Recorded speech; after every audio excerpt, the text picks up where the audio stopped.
All right, all you procrastinators, enough is enough. It's November and the you-know-what is about to hit the fan. Time to hit up my friends at Standard Heating and Air Conditioning to get that furnace cranked on and get it winter ready. Dana here. November's also the final tune-up deal of the year at Standard. You can get $20 off your furnace fix when you make an appointment and mention 93X. Yeah, I know we're all hardy Minnesotans around here, and you're probably saving up to buy me a sweet, sweet Christmas gift, but don't roll the dice on your furnace. Time to prep and protect. Book that tune-up today at standardheating.com. That's standardheating.com.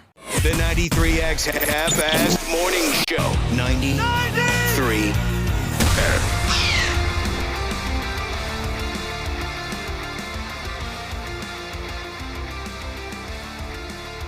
Yeah, just trying to keep it going. Just trying to peg our way through a Thursday broadcast. That's all. Hope everyone's doing just fine. Welcome on into the 93X Half-Assed Morning Show. There's old Cubby over there. Good morning. Good pal of mine. I got 6 hours of sleep last night. I'm sorry. I was talking to Josh. I don't care. I need a break. I'm so pumped. Let's do this. What's going on now? She's hyped up because she got 6. So it's been a while since you got 6 uninterrupted hours of sleep. Yep. Speaking of uninterrupted, I haven't experienced that yet this morning. Okay, Ashley's excited because she got some sleep last night. Oh, yeah. I feel like $1 million right now. What do you guys want to do? How about you just run the show? You just go for it. We'll sit back, we'll put our feet up, and chime in from time to time. Well, we got to keep it going. I mean, that's advice we've been getting in the past, as Nick said. I'm proud of you, but that was rude, is what it was. All right. Well, yeah, that's a hell of an accomplishment for anyone who works these type of hours. Absolutely. 6 consecutive hours of sleep. You win. Thank you. Are you happy now? I need to hear that. Thank you. win. Ordering you a trophy right now. Thanks, Dana. Was this aided by illegal drugs or anything like that? Alcohol? No. I just, the baby slept through the night. The lights went out and that was it? Yep. I'm not trying to be a dick, but I just did the math. I also got 6 hours of sleep last night. Oh. All right, that's 2 trophies I'm ordering. Look at us. Yeah, order another trophy. Yep, all right. Adding a second one to the cart. Oh, I tied the champ. There you go.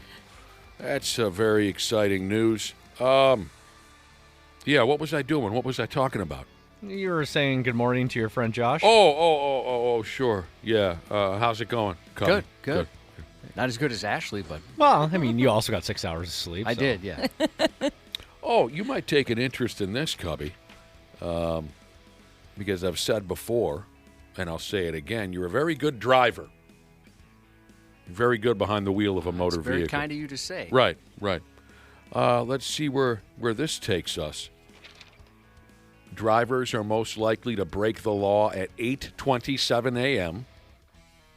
and 7:15 p.m., according to a new report. Those are the most likely times any of us, might break the law behind the wheel. I'm safe. I'm never on the road at those times. Almost. No. Even on the weekends, I don't know if I've ever been on the road at those times. Does that make sense? Because a lot of folks maybe at 8:27 are on their way to work, and at 7:15 they're on their way home? Well, yeah, certainly on the way there, right? And if people's shifts start at 9, maybe they left a little late. Here we are at 8:27 thinking, uh-oh, traffic's a little bad. I got to do something about this. So that totally makes sense to me. That's what came to mind for me right away. I think 8:27 and 7:15. I think the last time I got pulled over, I didn't write it down, but I think it was about 8:27 in the morning on a Sunday morning. We had been at a birthday party for my wife's cousin the night before, her 40th birthday in Forest Lake, and I drove. My God, that's a lot of information. Very quickly, you were one more time. You were. We went up to Forest Lake for my wife's cousin's 40th birthday party. Wife's cousin's all right. 40th birthday, Forest Lake. And I was a sober cab, and she tied one on as she should, and she had a great time. The next morning, she was a little hungover. So I went to go get her coffee and a bagel. And how many hours of sleep did she get? Was it 6? Because if she got 6, you get an award. Right, exactly, around here. You're in Forest Lake, and now you're searching for a bagel. Yeah, the next morning we were back home. And now you're back home. I rolled through a stop sign in the neighborhood. I was like a block away. The cop got me, and he pulled me over, and he Said, hey, you know why I pulled you over? And I said, yeah, I kind of rolled through that one. He goes, yeah. So he says, can I get your license and insurance? So I give it to him. He goes back. He sees I have a clean driving record. And he goes, yeah, you're clean. You're good to go. I see you're close to home. Just be careful next time. I said, of course. And I said, maybe I was kind of in a hurry. My wife's hungover and I got a bag on coffee for her. And the cop goes, dude, been married 17 years. You should have just led with that. All right, man. He goes, have a great day. Good luck. And thinking back, you imagined it was 8:27 in the morning? Yeah, it was right around that range, yeah. It's mind-blowing. So, yeah, I'm part of this statistic. How long really ago nice was of this? you. I'm sorry if you already said. About a month ago. 2 months ago. I'm just happy you made it out of Forest Lake. Some folks never come back. That's hilarious that if you would have just led with that, he would have sent you on your way. Yeah, he literally put his hands up. He's like, whoa, dude, you should have just led with that. So, yeah, okay. For some of us, around 8:30 in the morning, you're on your way to work. Like Josh said, maybe you're running a little late. You pick up a speeding ticket. 7:15, you're on your way home. You're feeling a little loose. You're feeling a little squirrely. You might not put your blinker on, this, that, whatever. Here are the top 10 reasons drivers say they're likely to break a driving law. Top 10 reasons drivers say they're likely to break a driving law. A medical emergency. You ever been in one of those where you had someone in the back of the car who needs medical treatment and you're racing them off to the... I have, but we didn't race.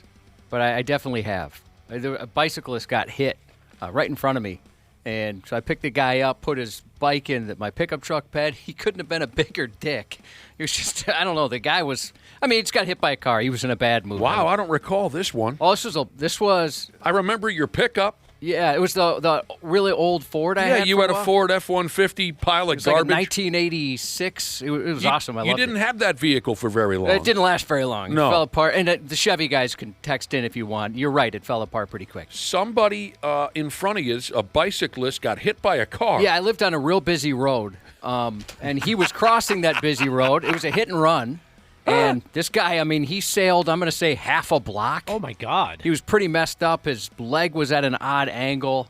We called the cops. The cops were like, we'll get there when we can. They were responding to something else. So I just said, well, hey, I'll take you to the hospital. And so we ended up. You picked him up and put him in the bed of your pickup? I put his bike in the bed. I put him I wanted him to sit next to me, so we could get to know each other. Oh, I suppose that would be kind of cruel if you threw him into the. I tied him to the top of the car. No room in the front, bro. Yeah. Wow. But you did not No, go. I definitely sped, but he wasn't dying or anything. He was pretty messed up. Wow, and he was a dick to you? Oh, yeah. Oh, my God. Yeah, Was he drunk? I don't know. Was he on a bicycle? He was certainly in shock. So maybe it was partly that. Because not all cyclists are athletes. Some of them are on that bicycle because the state of Minnesota told them they couldn't have a driver's license. Mm-hmm. So explain how he was being a dick to you. Well, he was just super rude. I don't know. I can't remember everything, but he was really rude. And I didn't talk smack to him because I figured this guy just went through something pretty bad here. But I was thinking, I could have just kept going like everybody else did. Mm-hmm.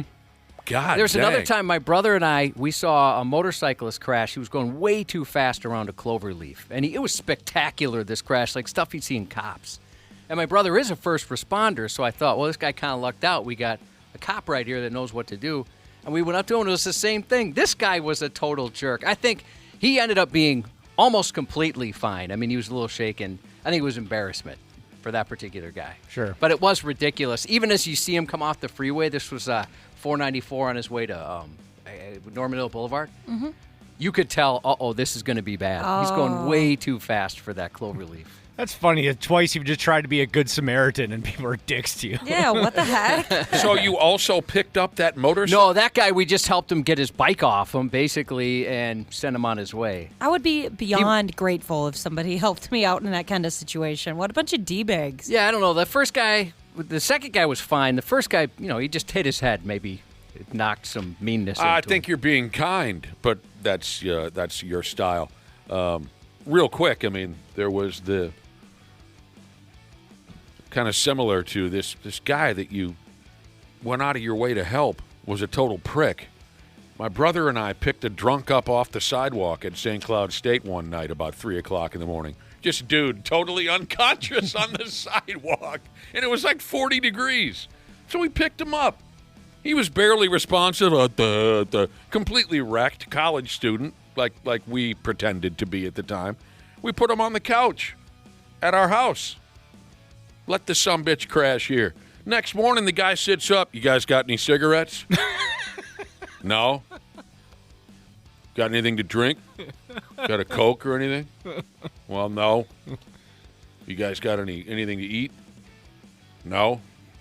Oh, what the hell kind of place is this? You got no cigarettes? You got no pop? You think he thought it was a bed and breakfast or something? Hey, dildo! We picked you up off the sidewalk. It was 40 degrees a few hours ago. We saved your friggin' life. You got anything to say? Well, I mean, that was cool and everything, but I was just kind of hoping for a cigarette. We picked him up and threw him out the friggin' front door.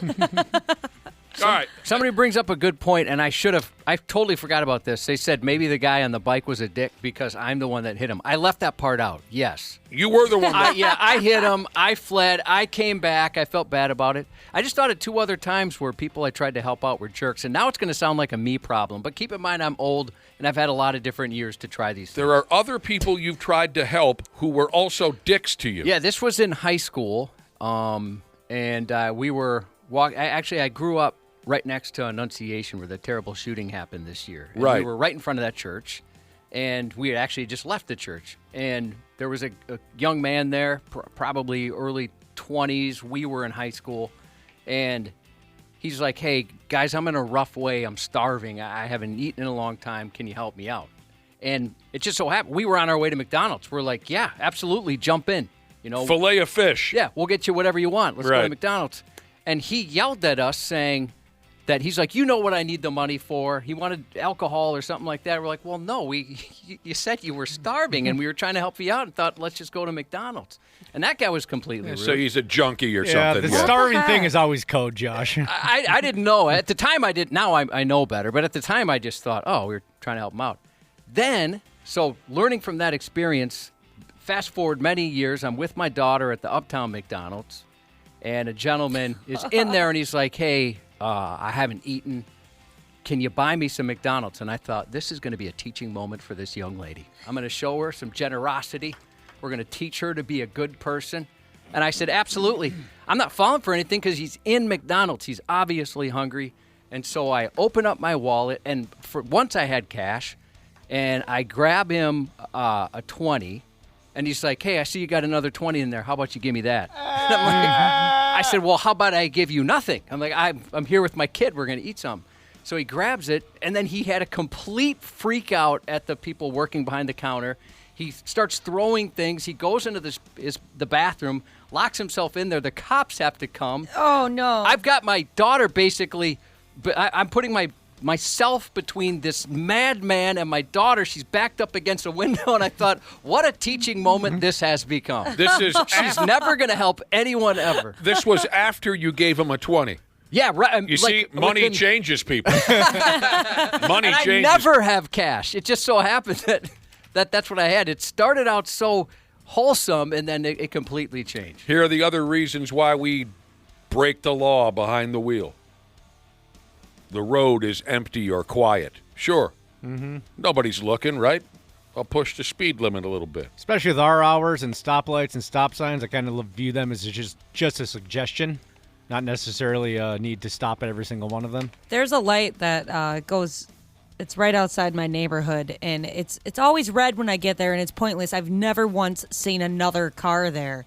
And so when I first started living there, I would just kind of use it like a stop sign. Yep. And then this beautiful thing happened like 3 months ago where they took the light out and put a stop sign there, and I was like, this is because of me. They were like, you're ahead of your time, Ashley. Yep. They're like, she's not going to stop anyway. Might as well put a sign here instead of a light. Sometimes we misjudge the speed limit, whatever that means. Sometimes we're late for an appointment. Hey, there's only so many yoga classes available. You know what I mean? Oh, yeah, and they fill up fast. Sometimes I'm late for yoga class. Sometimes I'm not. These are the reasons why we break the law behind the wheel.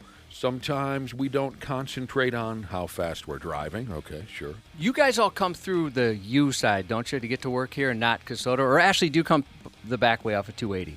I come off at 280, yep. Okay, so you've probably I noticed... mix it up.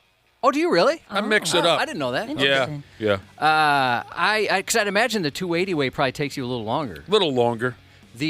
So if you guys noticed, once you turn, you get off the freeway, there's about 4 different speed limit signs that are all different. No, I have not noticed that. Yeah, take a look at that next time. There's like a 30, a 25, a 20, a 25, and then it goes back to 20. Oh, yeah. I know what you're talking about. So if I got pulled over, I would have no idea how fast I'm supposed to be going in that, like, I'd say 2-block area. I think my GPS says 25. Oh, it does? Okay. Yep. Yeah, I wonder if mine must have the speed limit on it, if yours does, I'd imagine. We have about the same age car. Obviously, one of the big reasons why we might speed or drive like a jag-off, we're running late to work. I used to absolutely blaze my way down 394 to this sumbitch because I used to be a late arriver type of a guy for quite a stretch of time back when I was drinking my nuts off. I woke up late almost every morning, and then I'd have to drive about 105.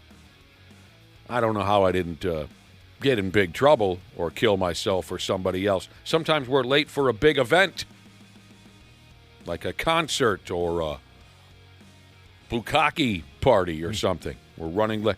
Sometimes we're trying to make up time after a traffic delay. Oh, I hate that. That makes me so irrationally angry. When I'm already, like, supposed to get somewhere, like, right at the time I'm supposed to, and then you hit, like, somebody got into an accident, and then usually I only ever do this if it looks like the drivers are okay. I'm not a terrible person, but, like, driving by them, and I'm like, I hate you. Drive better so I'm not late. When I could just leave earlier. And you see Josh on the shoulder picking up their broken bodies and putting them into the bed of his Ford F-150. Oh, yeah, so where was it? Health, is it healthcare economics? Jesus, I'm sorry. The texts are coming in kind of quick, so I lost it. But I talked about the gentleman on the bike who was kind of rude, saying, sometimes that's common with head injuries. And that's pretty much what I figured, right? Like I said, he just went through something very traumatic. He was messed up. I wasn't too worried about how he was treating me. But at first I was kind of surprised, like, hey, I thought I was helping you. But you didn't mean not to. Jesus wants to know if the biker was pissed because I made him sit outside the ER. Because I couldn't end the conversation. Wait, don't go. He's bleeding out his ears, and Josh is still talking to him. I haven't asked how you feel about Taylor Sheridan and what your favorite series by him is. Distracted driving, of course. We hear a lot about that over the last. Man. Distracted driving. That you're is not scary paying how it. often you see that. You're texting. You're getting a BJ. Or giving. When that law first went into effect that, you have to be hands-free, it seemed like people were doing a good job for a little bit, maybe like a week. And then after that week, everyone was just, now I notice everyone's back on their phones, texting all the time. Well, what's different is before when it was legal, and I'm not suggesting, any change, they've done studies, they know better than me. But when it was legal, you'd see people holding their phone up. Right, and then just texting, so they're kind of looking at the road and their phone at the same time. Right. Now people are trying to hide it, so they're looking at their laps, and all of a sudden they're not looking at the road. Right. So it does. And it's weird. I remember the first time I started noticing it's kind of more old people than young people, even that I see at least, and maybe that's just the time of day I drive. I guess I don't notice who's doing what. And also, back in the day, I remember you'd be driving, going, "Oh, that person's drunk." Right there, maybe we call or something. And now it's like, well, they could be texting. I just assume at first now they're texting, not drinking and driving. Yeah. What really? You see it so often. The law isn't what made me not text and drive. It was when I was like in school or something, and there was like a slideshow, and it was a slideshow of people's like last text or the text that they were in the process of writing when they got into an accident. and ended up dying. They showed you a video to scare the hell out of you? That messed me up because, a text message talking about like, oh, hey, what's your favorite color? Like, that's the thing that was so important. Right. Did you see Game of Thrones last night? You know, like, did you really need to ask that right now? That would be impactful, I think, if I would have seen something like that as a young kid. Last on the list of the most likely reasons that we break a driving law. Anybody who hasn't seen this list, can you take a guess? The last little element to this report as to why we break driving laws. I can tell you, if you want a hint, it's probably the number one text we've been getting. Oh, you have to use the bathroom. Code right. Brown. Yep, Code Brown. We have mentioned before there should be a light that you can put on the top of your car. Yeah. You flick that and people just know I'm going to make way. Cops go, let them go. Yep. Maybe even get a procession from a police officer. Right. Police escort. Yeah. Yeah, the old Code Brownski. Yeah. That's everyone's made me push my motor vehicle down the road a little more recklessly than usual. Corona Jesus said, when no one's on the road with me, I'll use both lanes and corners. I pay taxes for the whole road, and I'm going to use it. Yeah. Well, why not just go on the shoulder then? Take the shoulders, too. I didn't consider that. You do pay taxes. This person says, young people are more considerate. You old people are selfish. That's why y'all text and drive more. Who's selfish? Us old people. Well, I never text and drive. Yeah, I don't either. I certainly did when it was legal. Oh, yeah. Yeah, when texting first became a thing, and I was the last guy in town to find out about it. I'd constantly be messaging women's. How have you not killed somebody? I've seen you text. That's a good You point. mean back in the day? Yeah. I think it was easier back in the day. It was it called T9? Yeah. Oh, I could text without looking at my phone. Oh, I could do it behind my back. Yeah. If you were to text and drive now, I mean, that's like impossible. Yeah, when I text now, I need both hands. And even maybe someone to help me. You got to put your glasses on. You have the largest font I've ever seen on a phone. It's read from space. Yeah. Well, why have little tiny words? Why not have big fat words? Well, yours are huge. I mean, right, you can adjust it, but yours are yours are billboard size. You could probably get some money from Chris Lindahl. This is overly large. I'm showing everyone my text machine. Yes. Yeah. Like this is overly large. Yeah, that's very big. Well, why would I want to strain and look at tiny little words when I can make them the size of a house? That's the way I look at it. So. I stopped texting before the law changed, actually. And by the way, I got 6 hours of sleep last night. I stopped texting because, and it was right over here. I looked down at my phone for a second to see who texted me, and there was a train sitting on the train track. Now, it wasn't going through, but it was sitting right there, and I never saw it. I never saw a giant train sitting there.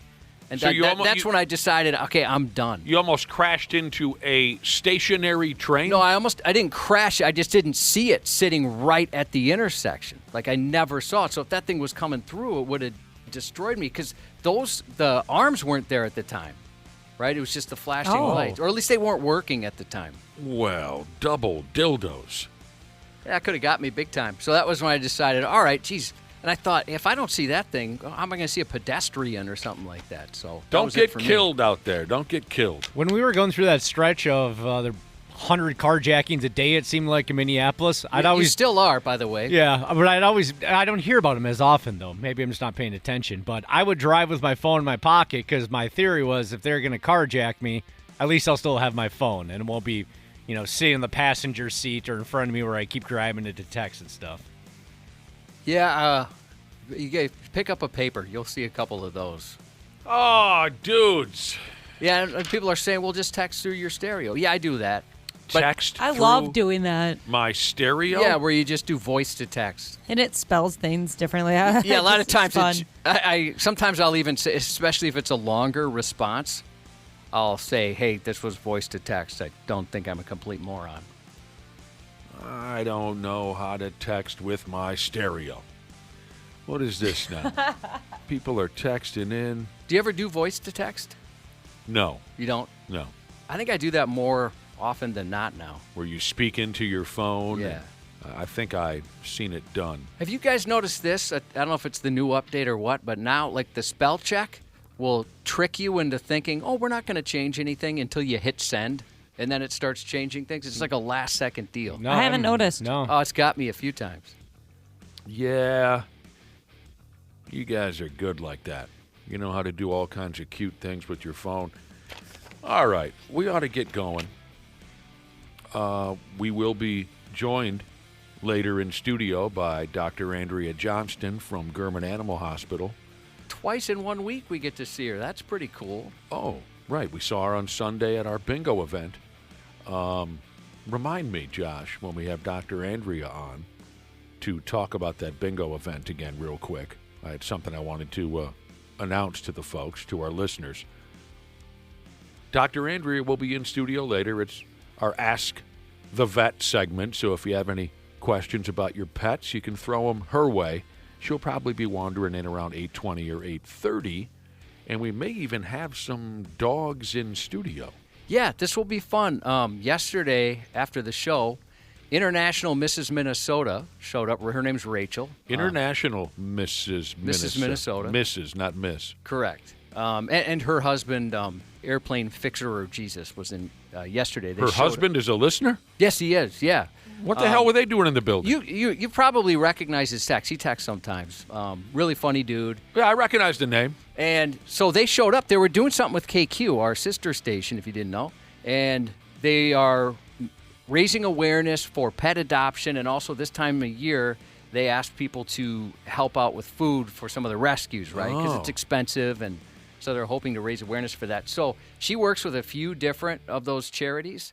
And she was going to come in and talk about at least one of them and kind of hopefully get some folks out there that might be interested in a new pet. Or well, they're going to can reach a help out. lot more people on our show than on KQ. Well, I noticed it didn't even go on the air at KQ. Maybe they thought, that's just a waste of Talk time. about moving up the ladder quite quickly. Yesterday they're hanging out with the KQ people. Today they're going to be on our show? Yeah, but it was awesome. So International Mrs. Minnesota was wearing her gown, her sash. She had her crown on and everything. And she's carrying a puppy, and we thought, like, as they're walking in, they're doing this photo shoot. We were completely confused at first. I thought this lady's out of her mind.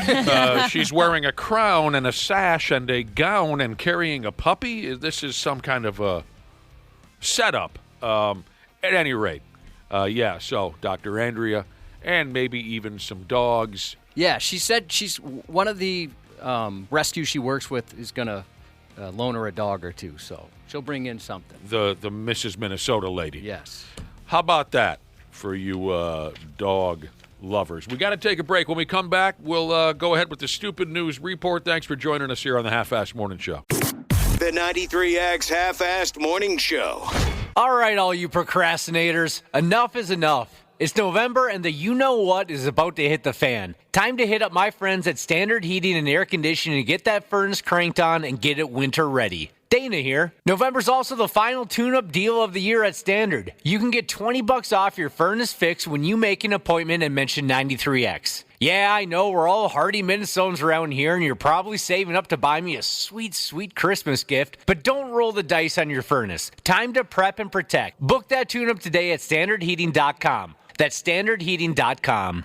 Family Matters amplifies the loudest and the proudest political voices in the Black community today. What's up, guys? I'm CJ Pearson. There's so many incredible perspectives here in the Black community that you're going to hear from each and every week. Because faith matters, country matters, and family matters. This is exactly what the mainstream media was missing by not actually going to Black churches, going to Black barbershops, talking to the people at the forefront of this change in the community. Let me start here. Family Matters with CJ Pearson. Each and every week. We'll see you here. Talk to you soon. Follow and listen on your favorite platform. Stupid news on the Half-Assed Morning Show. Here we go.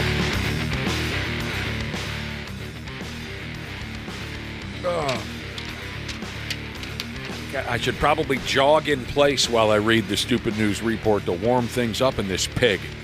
I don't think it's cold, but I'm under a lot more lights than you are. I kind of feel like a McDonald's hamburger over here sometimes. All the lights seem to be right in this area. Oh, yeah. When the lights go down in the city, Cubby, and the sun shines on the bay, how are those committed relationships treating each and every one of you? Total nightmare? I have no pretty complaints. good. Things are great. Although my wife got frustrated with me the other day, and I was wondering if it was deserved. This was actually at our bingo event. Boy, everybody's a dick to you. Oh, that's not what I'm suggesting. You mentioned this. And, those are not my words. What happened? What happened at the bingo event? Well, she got frustrated that I didn't remember our first kiss. And I thought, well, we've been together over 20 years, and we've done a lot of stuff. More than that since. I mean, a lot of stuff. And I remember the first time we, were carnal with each other. But I don't remember the first kiss. And she kind of acted like I was a jerk for that. She's very sensitive. Well, actually, I meant to ask you, would that frustrate? Now, you've only, I guess maybe that's not fair because you've only been with your husband a couple years. How long have you known him?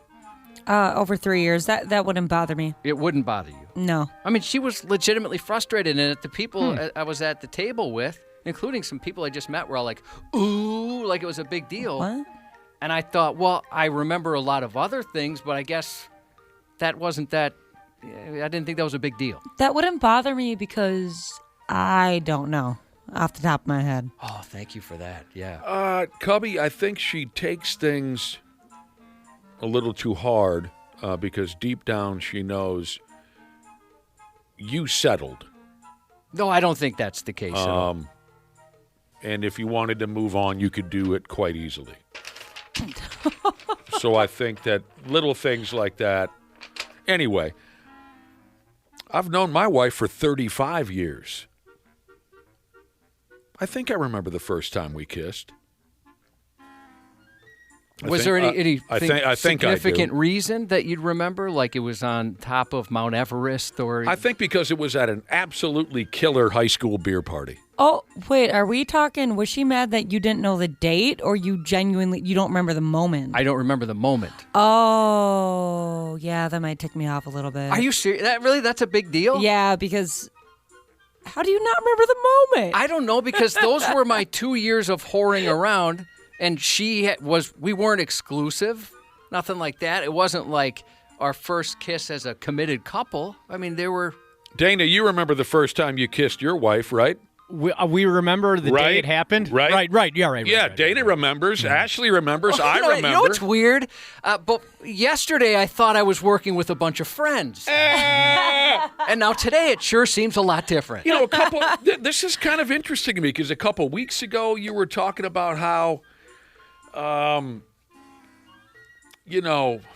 what was the story a couple weeks ago? It was that, when you and your wife first started seeing each other, you weren't so sure she was the one. And she felt the same about me. I mean, who is, right, when you first start dating somebody? A couple weeks ago you mentioned when the two of you first started seeing each other, you weren't so sure about her.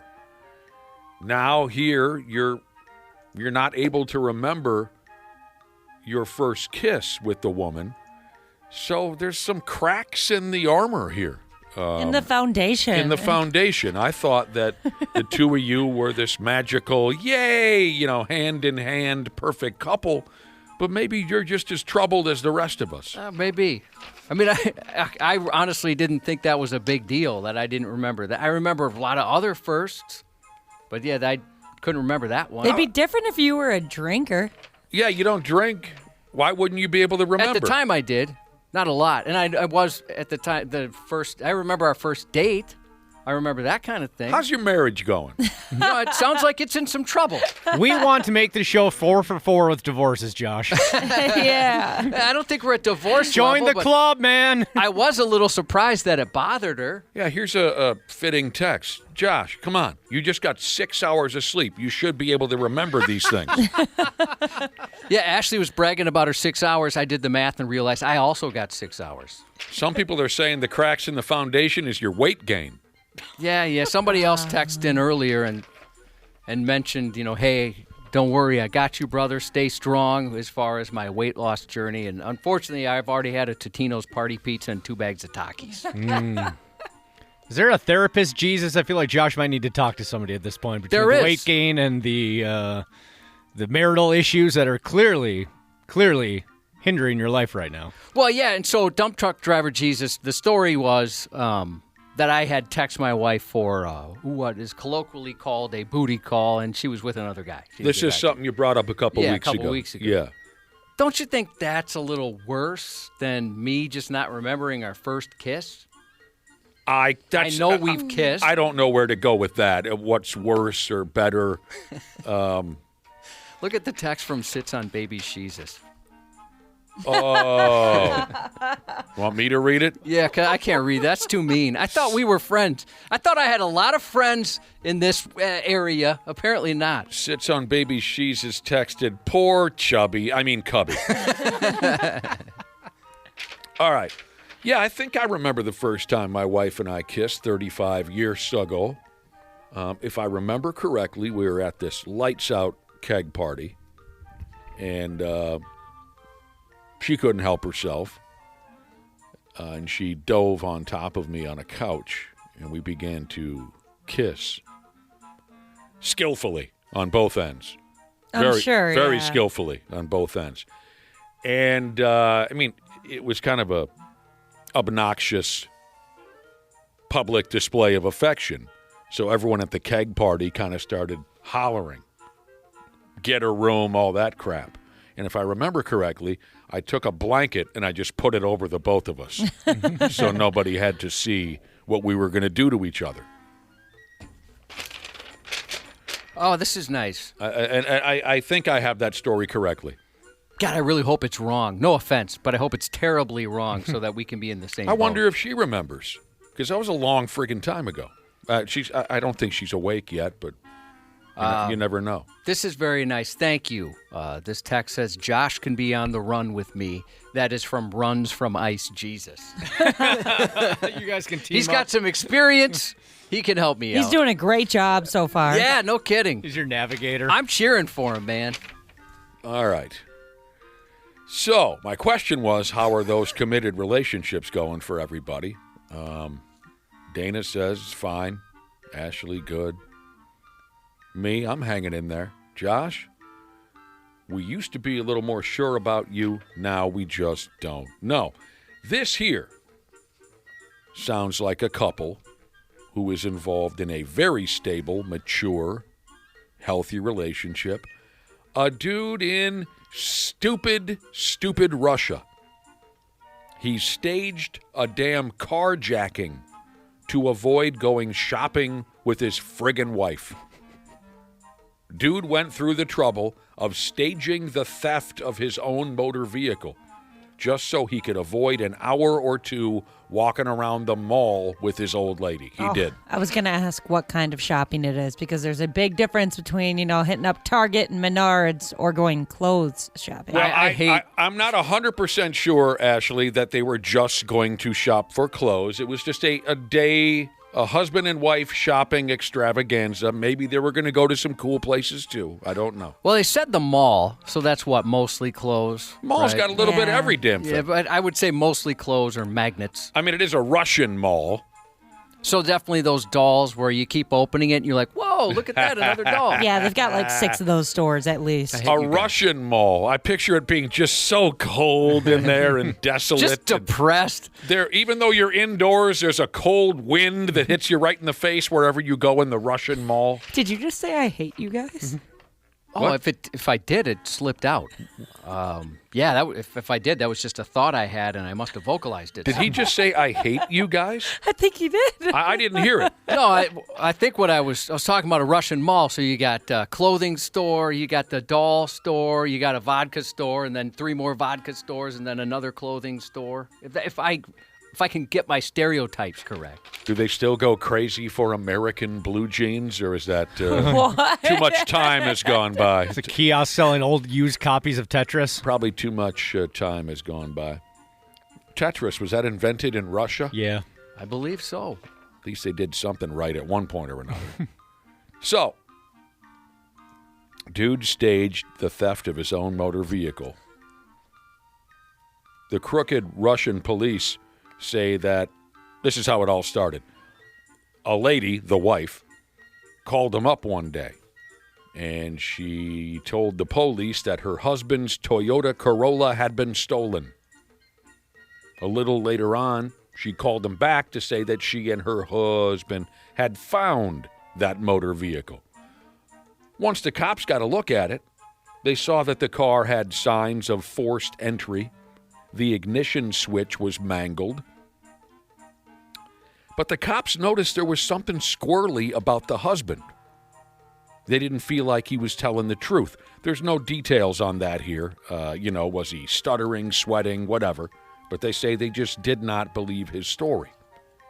The more the cops pressed him, the less his story made sense. And after analyzing all the evidence, the police came to the conclusion that the stupid prick had set up the whole car theft gimmick himself because he hates his wife. And the husband was thinking, no car, no mall. He thought, if my car is stolen and mangled to the point where it's undrivable, I won't have to be seen at TJ Maxx with my wife. He should have just unplugged the battery or something. Well, he should have just said, no, I don't want to go shopping with you. Yeah, I mean, that's always an option, yeah. Right. Being honest, yep. I think that one would be, people would understand that. My wife loves to shop. I don't. I think she likes going to do that kind of thing. No, thank you. It appears he will get his wish in a way. He won't be seeing much of his wife very often once they dump his carcass into a Russian prison for the next 2 years. Oh, that can't be a good place to be. Oh, God, no. This guy hates his old lady. I don't think it was just about, I don't feel like walking around the mall. Probably deeper issues. Yeah, absolutely. I do get it, though. I love shopping. What is that? Why are women so drawn to shopping? I love spending money. I know guys that love it, too. Walking through Home Goods. I mean, there's certain stores I like to go to, but I also, if I could not shop, I'd be fine with that, too. I love walking around stores. I don't I don't have to buy anything. I love walking around a hardware store, a Target store, a mall. I love all that stuff. Actually, my husband gets mad because I'll pick something up and I'm like, oh, this would be so cool to have. And he agrees. He's like, yeah, that's nice. And then I'll put it back on the shelf. I'm like, all right. What's next? Yeah. Kind of picking up everything and looking at it and then not buying anything necessarily. Yeah, that's a blast. Except I do not like clothes shopping. I absolutely hate it. It stresses me out. I get sweaty. The lights are too bright. Well, that's because... Why are these lights so bright? You have a different approach than, say, I do. I can buy 2-3 pair of blue jeans and a few T-shirts in under 5 minutes. And you don't have to go and try them on. Sometimes I do. Oh, okay. Because that part is under what 5 really minutes. bothers me. I can have 3 pair of blue jeans and 5 T-shirts purchased in under 5 minutes. You can time me sometime. That's impressive. If you'd like to. Oh, if I ever do shopping, that's how it goes, for sure. And I'm enjoying myself. To the point where I got, not accused, I should say, suspected of being a shoplifter because I just went directly for basically the first pair of shoes I saw. And I grabbed another. I grabbed 2 pairs. I needed 2 pairs of shoes, one for a Randy Shaver fancy event, and then I needed new indoor shoes. And I got approached by 3 employees going, "Hey, what's going on?" It's just because I beelined straight for one, grabbed them, and turned around to go to the register. Again, one of my favorite things about you. You get home from work. You take off your shoes, and then you put on indoor shoes, tie them, and walk around all day and all night in a pair of tennis shoes. Oh, I don't tie them anymore. I got slip-ons, baby. Well, whatever. Yeah. You put. Look, the laces are already pre-tied. You have rubber soles on your feet everywhere you go inside your home. That's correct. One of my favorite things about you. Are you like Mr. Rogers and sing the song while you sit there and taking off the outdoor shoes? You're gosh darn right I am. It's a wonderful day in the neighborhood. Hey, I'm sure he probably got me into it. Yeah, I bet. You saw that repetition so much, it just became a habit for you. I'm not going to call it shopping because 9 times out of 10, I don't really buy anything, but I love walking around any kind of a store. That's shopping, like window shopping. Yeah. Oh, okay. Fair enough. You have the experience. I just love the whole vibe of I got blue balled the other day. There was talk in the house of going to Walmart. Oh, yay, your favorite. I love Walmart. And then a few hours later, my wife said, I don't really feel like it. And I said, son of a, inside. I didn't say it out loud. But inside I said, son of a bitch. I wanted to go to Walmart. All right, what the hell were we talking about? Oh, we were done with that last story. Yeah, the Right. guy staged the carjack. Yeah. You guys are the worst. I think I just heard it again. What have we done? What do you mean? What have we done for you to make these terrible statements out loud about us? Okay, I haven't made one terrible statement, first and foremost. And secondly, you guys did abandon me. Just because I can remember every first kiss I had, except for the one with my wife, everyone's making it like a big deal. Well, again, it just it shows a weakness in your relationship that we didn't know was there. Well, That we don't have in our relationship. I didn't know. Well, yours doesn't count, Ashley, because yours is brand new. Dana, same thing. Same thing. Yours is pretty new. Pretty new, yep. And these were the only 2 years I slutted around. Neither one, you know. Again, I love that bit. Well, yeah, from my version of Josh's slutting around. version of slutting around. He called a girl once and left a message, and he had only known her for 6 months. Pretty much, Yeah. And then I left her 2 messages. I was aggressive. But yeah, I don't know. I mean, I didn't think that was a big deal. Apparently it is. I remember all the other stuff. What's your wife's middle name? Go. Marie. It is not Marie. Yes, it is. Unbelievable. That's that blonde. Oh, my God, that's yeah, right. That was the blonde you brought. We brought to Edgefest. Yeah, her middle name was Marie. Oh, my God. Our first kiss was something special. Yeah, it was. And that was like 25 years ago. I love that your wife is upset that you don't remember your first kiss, and your excuse is, well, I was being a slut back then, as if that's supposed to make her feel better about it. All right, Good first point, and Dana. foremost, if I were to show you our lists, you would take that back. Okay. I feel like I'm not doing myself any favors in this entire conversation. Yeah. And I'm Please tell me getting, she's at the gym right now. I'm getting no backing from any of you. I expected better. I don't know how I could help. I mean, I wasn't there. You were there on our first date. When you and your wife went on your first date, I was there? Yeah. Where the hell were we? We were in Arlington. Wait, your first kiss Oh, was wow. before your first date? You slut. No, Wait a no. minute.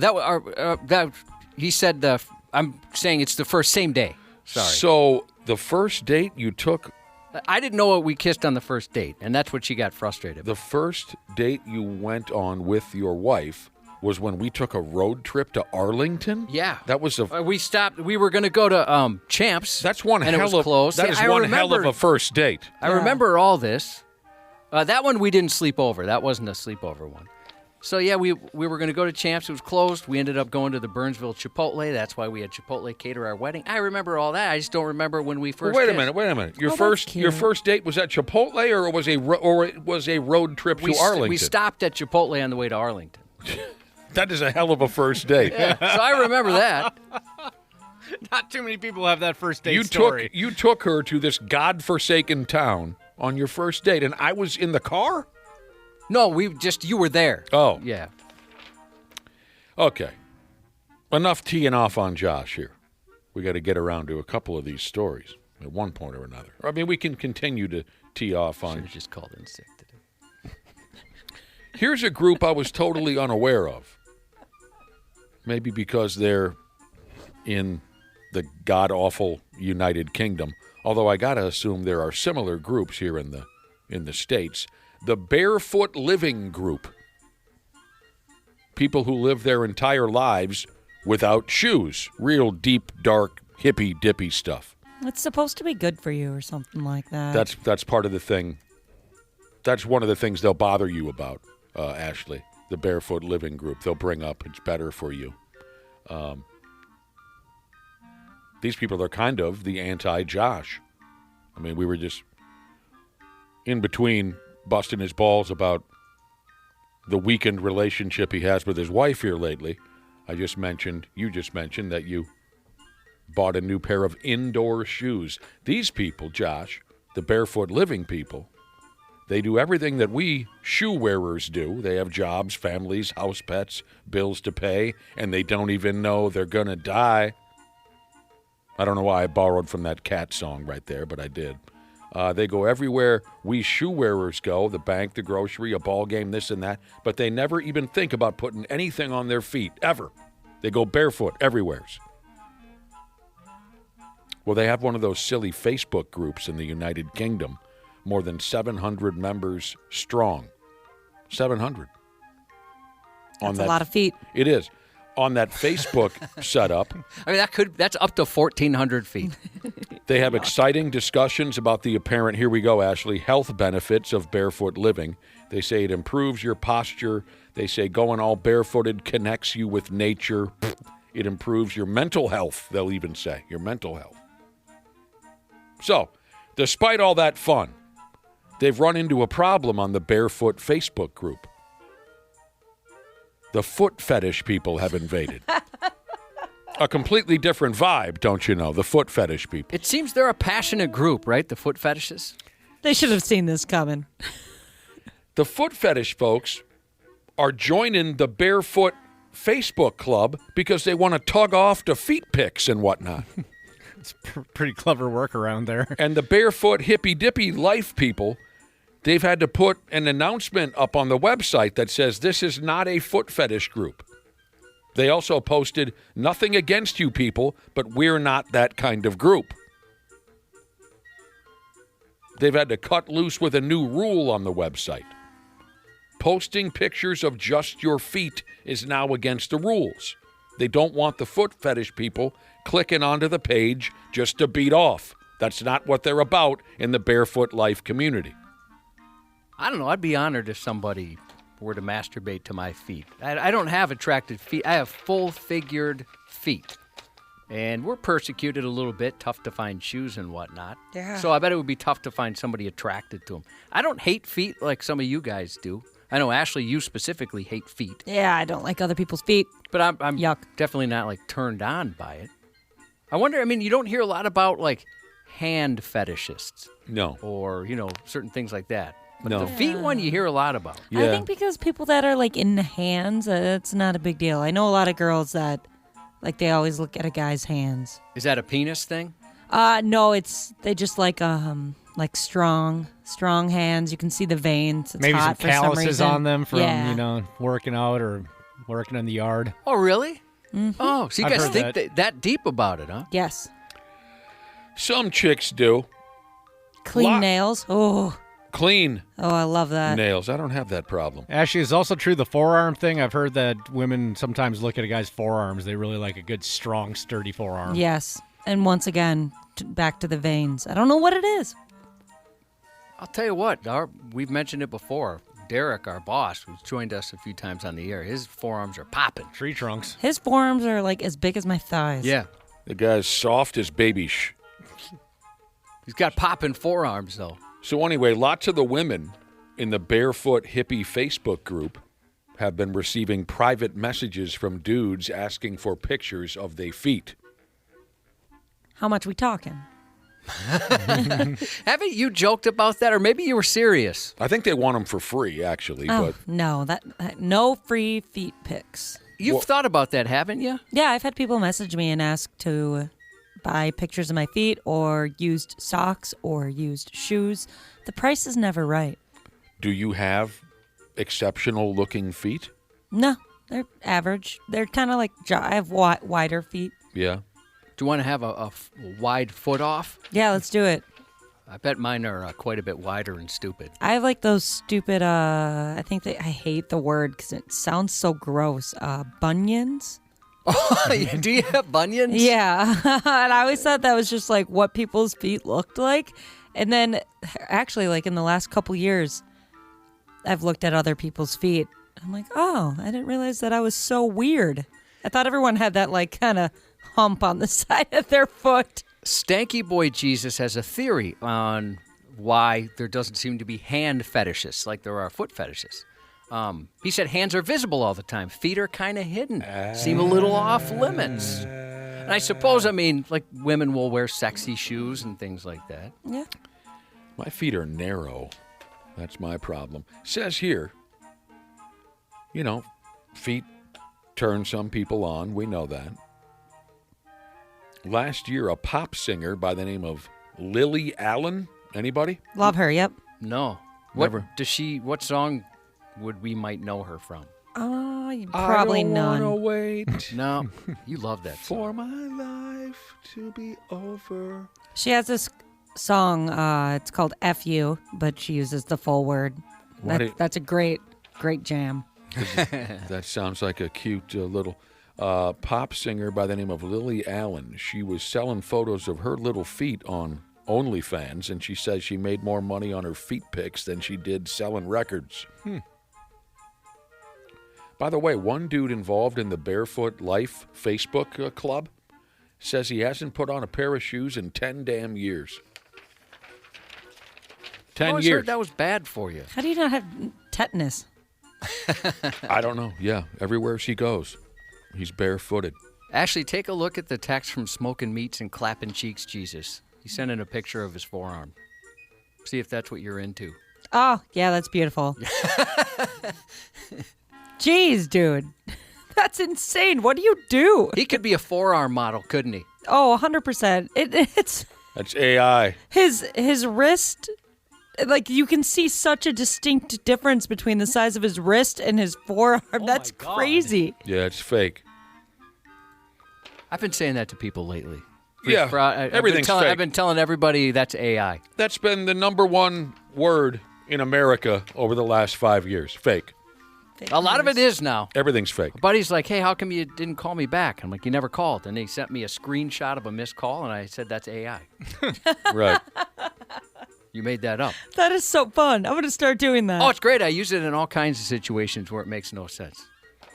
A lot of people really like feet via text here, especially like, with sexy shoes on and whatnot. Do you ever wear fancy shoes, Ashley? I mean, we're never at fancy events together. Yeah, I do. I love a good heel. Do you have a lot of, my wife has a lot of shoes. It's crazy. Yeah, I have a ridiculous amount of shoes, and I save all of them in case I need. There's some shoes I have that I haven't worn in 5 years, but you never know. So I gotta keep them on hand.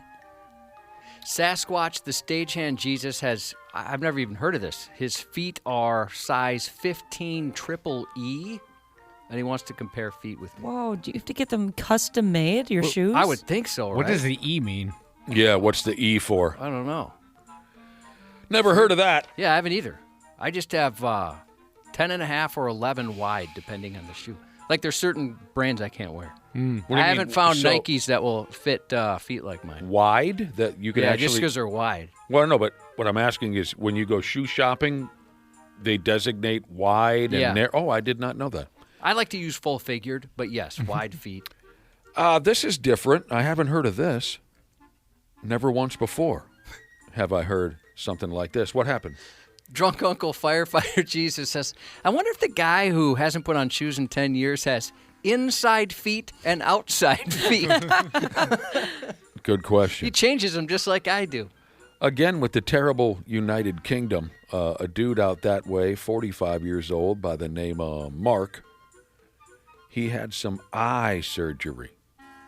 And he said for 10 straight days after the surgery, he was seeing big fat boobs out of the corner of his eye. There could be worse side effects. He was hallucinating. It says here he was hallucinating. And he would see, quote, Baywatch-style cans that weren't really there. Mark Upton had, how do I say this? He had laser surgery on his eyes. It's always the eyes. This surgery was performed to remove scar tissue caused by diabetes. Okay. After the surgery, he was cooking something up in his kitchen, and he saw a big pair of sweater cannons out the corner of his right eye. And he kept seeing them for 10 days. He said, quote, it was like having Pamela Anderson pinned to my face. He enjoyed himself at first, but then he went back to the doctor to check on whether or not he was losing his effing mind. The doctor told Mark he had caught something called Charles Bonnet syndrome, something that causes hallucinations, usually after someone starts to lose their sight. And he was lucky that he was hallucinating boobs. I guess. Yeah, could be worse. I guess. Or I don't know if boobs is the common hallucination when you catch Charles Bonnet syndrome. If your eyes go to hell for one reason or another, you might catch this Charles Bonnet syndrome. You see things that aren't there. So it probably isn't specific to boobs. He was hallucinating oversized cans all the time. When his eyes were closed, when his eyes were open, it didn't matter. Mark says here, he says, it was hilarious, but it was also kind of scary. After a while, this is where you would want it to end, I think. After a while, Mark was beginning to see those big fat cans superimposed on everyone he looked at. His boss, his mother, little kids, dogs and cats. He would hallucinate those boobs hanging off of everything that he saw. I would worry I was becoming like some sort of psychopath. Yeah. Like I've become a huge sex pervert or something. Yep. Yeah. Your cat walks in the room and it's swinging big dairy pillows. After 10 days, it all upped and disappeared. And Mark can move on now. He says, though, in closing, he says he fears that one day all he'll see is taints. Yeah, that would be worse. Like most of us, he has a direct fear of taints. All right. Uncle Rico Jesus talks about, we were wondering, well, what does triple E mean when it comes to shoes? Word. D, normal width. EE, wide. Triple E, extra wide. I wonder what I have. I've never heard that before. I just go to the wide section. Yeah. All of my life, I never knew there were letters associated with shoe sizes. No, I'll have to look at the box. I'm going to look inside my shoe right now to see if there's a letter. By God, I'm going to do it now. And this person says, with my luck, I'd be the one guy who would hallucinate dicks. Yeah. Everywhere I go. No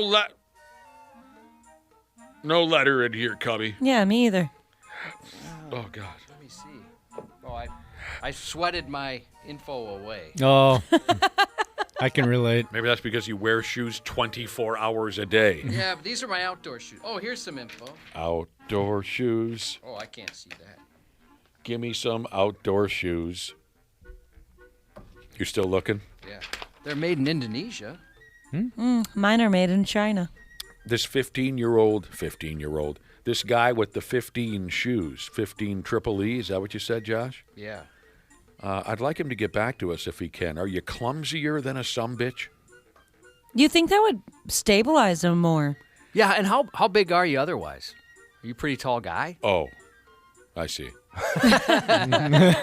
Well, share however you interpret it. Anything you're comfortable with. Are you clumsier than a cow on ice? Because the two friends of mine with the biggest feets, oh God, they put on some great shows. They made for some great entertainment because they could just fall ass over apple cart out of nowhere because, well, I should be more specific, when they were young, when we were teenagers, because you're still growing and all that, right? You the rest of these guys' bodies hadn't caught up to their feet yet. I mean, one old high school buddy of mine, he's hauling around a pair of 16s. Wow. And jeez, one of my favorite memories at a pool party, he's just standing on the diving board and just seemed to be as stable as all hell, fully dressed. Next thing you know, weepity-deep, the friggin' feet get funny out from under him. He goes into the pool. When he played hockey, he would almost regularly just have a yard sale at one point or another because he couldn't catch up to his feet. Gear up in the air, he'd just fall out of nowhere, and it made for some good times. Get back to us. Tell us if you're a clumsy bastard. Sports on the 93X Half-Assed Morning Show. Juicy Lucy there too? You know those things? No. You know Juicy Lucy? Cheese in the hamburger. Cheese in the burger. Oh, that sounds incredible. Cheese is inside the burger, but here's to warn you, it's like lava. Yes. So when you eat it, it burns. I'm warning you. That's usually the experience you have. So I'm warning you so you don't do it. I appreciate Maybe that. even open it with a fork and knife. Yeah, I appreciate it. You're the best, bud. I'll see you out there. Let me get this straight. That was Jimmy Fallon and Julius Randle together. Last week ago or so, they were on Jimmy Fallon's television show together. Yep. Mm-hmm. So that must have been some backstage stuff. Yeah, they were releasing some backstage stuff on Jimmy Fallon's social media. Wow, they must really be proud of this interview with Julius Randle. Well, maybe they do that all the time. Do you know, Dana? Do you follow? Oh, well, the Wolves posted that. That was the Wolves? The Gotcha. Timberwolves posted that, not Jimmy Fallon. Oh, the Timberwolves. Yeah, the Timberwolves posted a little couple behind-the-scene clips, and that one people got talking because Juicy Lucy's are always a topic around here. I'm sorry I missed the interview. Because I love Julius Randle. But they were talking about the old Juicy Lucy, huh? Julius wasn't familiar? I'm kind of surprised. I mean, it seems like that's one of the first things. I mean, we got a new boss last year, and one of the first things people told him about was the Juicy Lucy. It seems that and like fried, like walleye sandwiches or something people talk about. Right. Yeah, they are delicious, but they're not wrong. It's very impractical. Just burns the heck out of your mouth. They're dangerous. They should come with a warning. Yeah, you got to be patient, for Pete's sake. Kind of a slow, week this week for sports.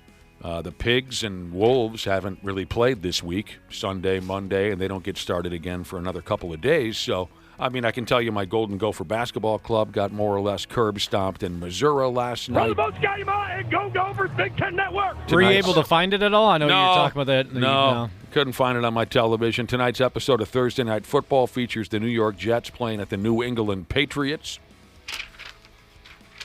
I think the Patriots are favored by like 15.5. That could be an ugly one. Was it that high? Yeah.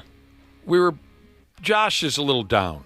I think he feels bad. Even off air, he said something about, we were busting his balls earlier because he does not remember the first kiss he had with his wife. We all remember. Josh does not remember the first kiss he had with his wife, and she seemed upset with you a few days because of that. So we've been busting your balls about it. A listener says, hey, to make you feel better to try to make you feel a little bit better, Josh, a listener has texted in to say, let's poll the brotherhood. Let's see how many dudes out there remember their first kiss with Josh's wife. You know what? I'd appreciate that. Maybe you're not alone, and all the other fellas have forgotten completely about it. Yeah, as maybe well. This is a her problem and not a me problem. Right. Randy Shaver will be checking in with us in a half hour. Speaking of Cubby, stay tuned for his news report. The 93X Half-Assed Morning Show.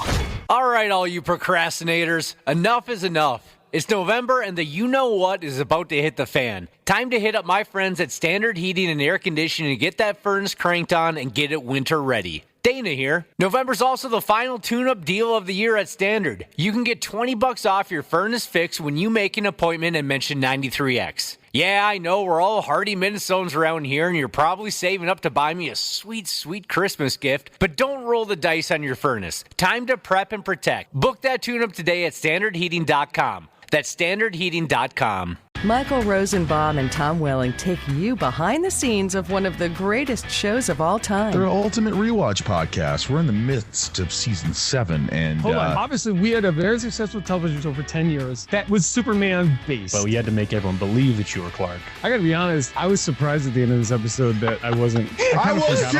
Talkville, the Smallville Rewatch Podcast. I'm not sure I knew when I was filming it that I was not me. Follow and listen on your favorite platform.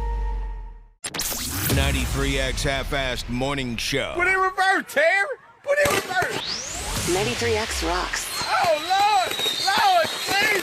93X. Welcome to the neighborhood is not good. I mean, who would have thought somebody could do this?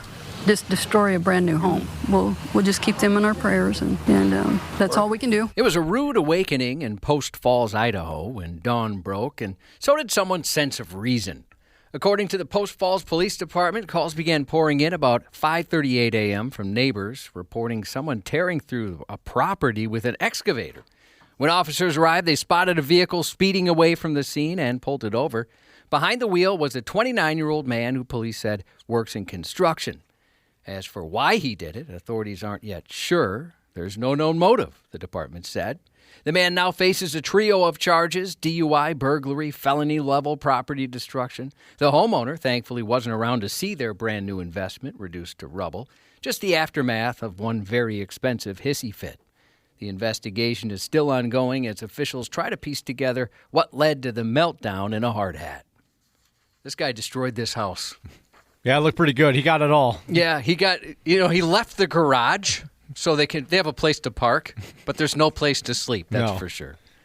A Florida teen finds herself in some serious trouble after turning a police cruiser into her own percussion instrument, bashing it with a metal shovel while an officer sat inside. The 15-year-old was arrested November 3rd when police showed up to check out a disturbance at her family's home. Body cam footage showed the shovel-swinging teen standing in the street, glaring at the patrol car before storming toward it and whacking the hood several times. The officer, still in his seat, can be heard saying, "Are you kidding me?" A fair question under the circumstances. Kidding me? Put the shovel down. Put the shovel Put it down. Get on the ground. He jumped out and ordered the 15-year-old to drop the shovel. She did, but not before mean-mugging him and giving him the middle finger. Police said she caused more than $1,200 in damage and was arrested on a felony criminal. Bless you. God dang it. Oh. Regardless of age, resorting to intentional damage of people or property in our city will result in an arrest, the department said. It remains unclear why police were going to the girl's home and why she decided to strike the cop car. It's pretty aggressive for a 15-year-old. Yeah, she was having a day. Usually we do our best to stay away from topics extra dark, like this one is. But it's a local story and one we guess people will be talking about, so we felt we should read it. A quick warning for little ears, though. It is a tough one, and someone dies. A man is accused of killing a coworker with a sledgehammer at a food and dairy processing facility in central Minnesota, simply because he didn't like her.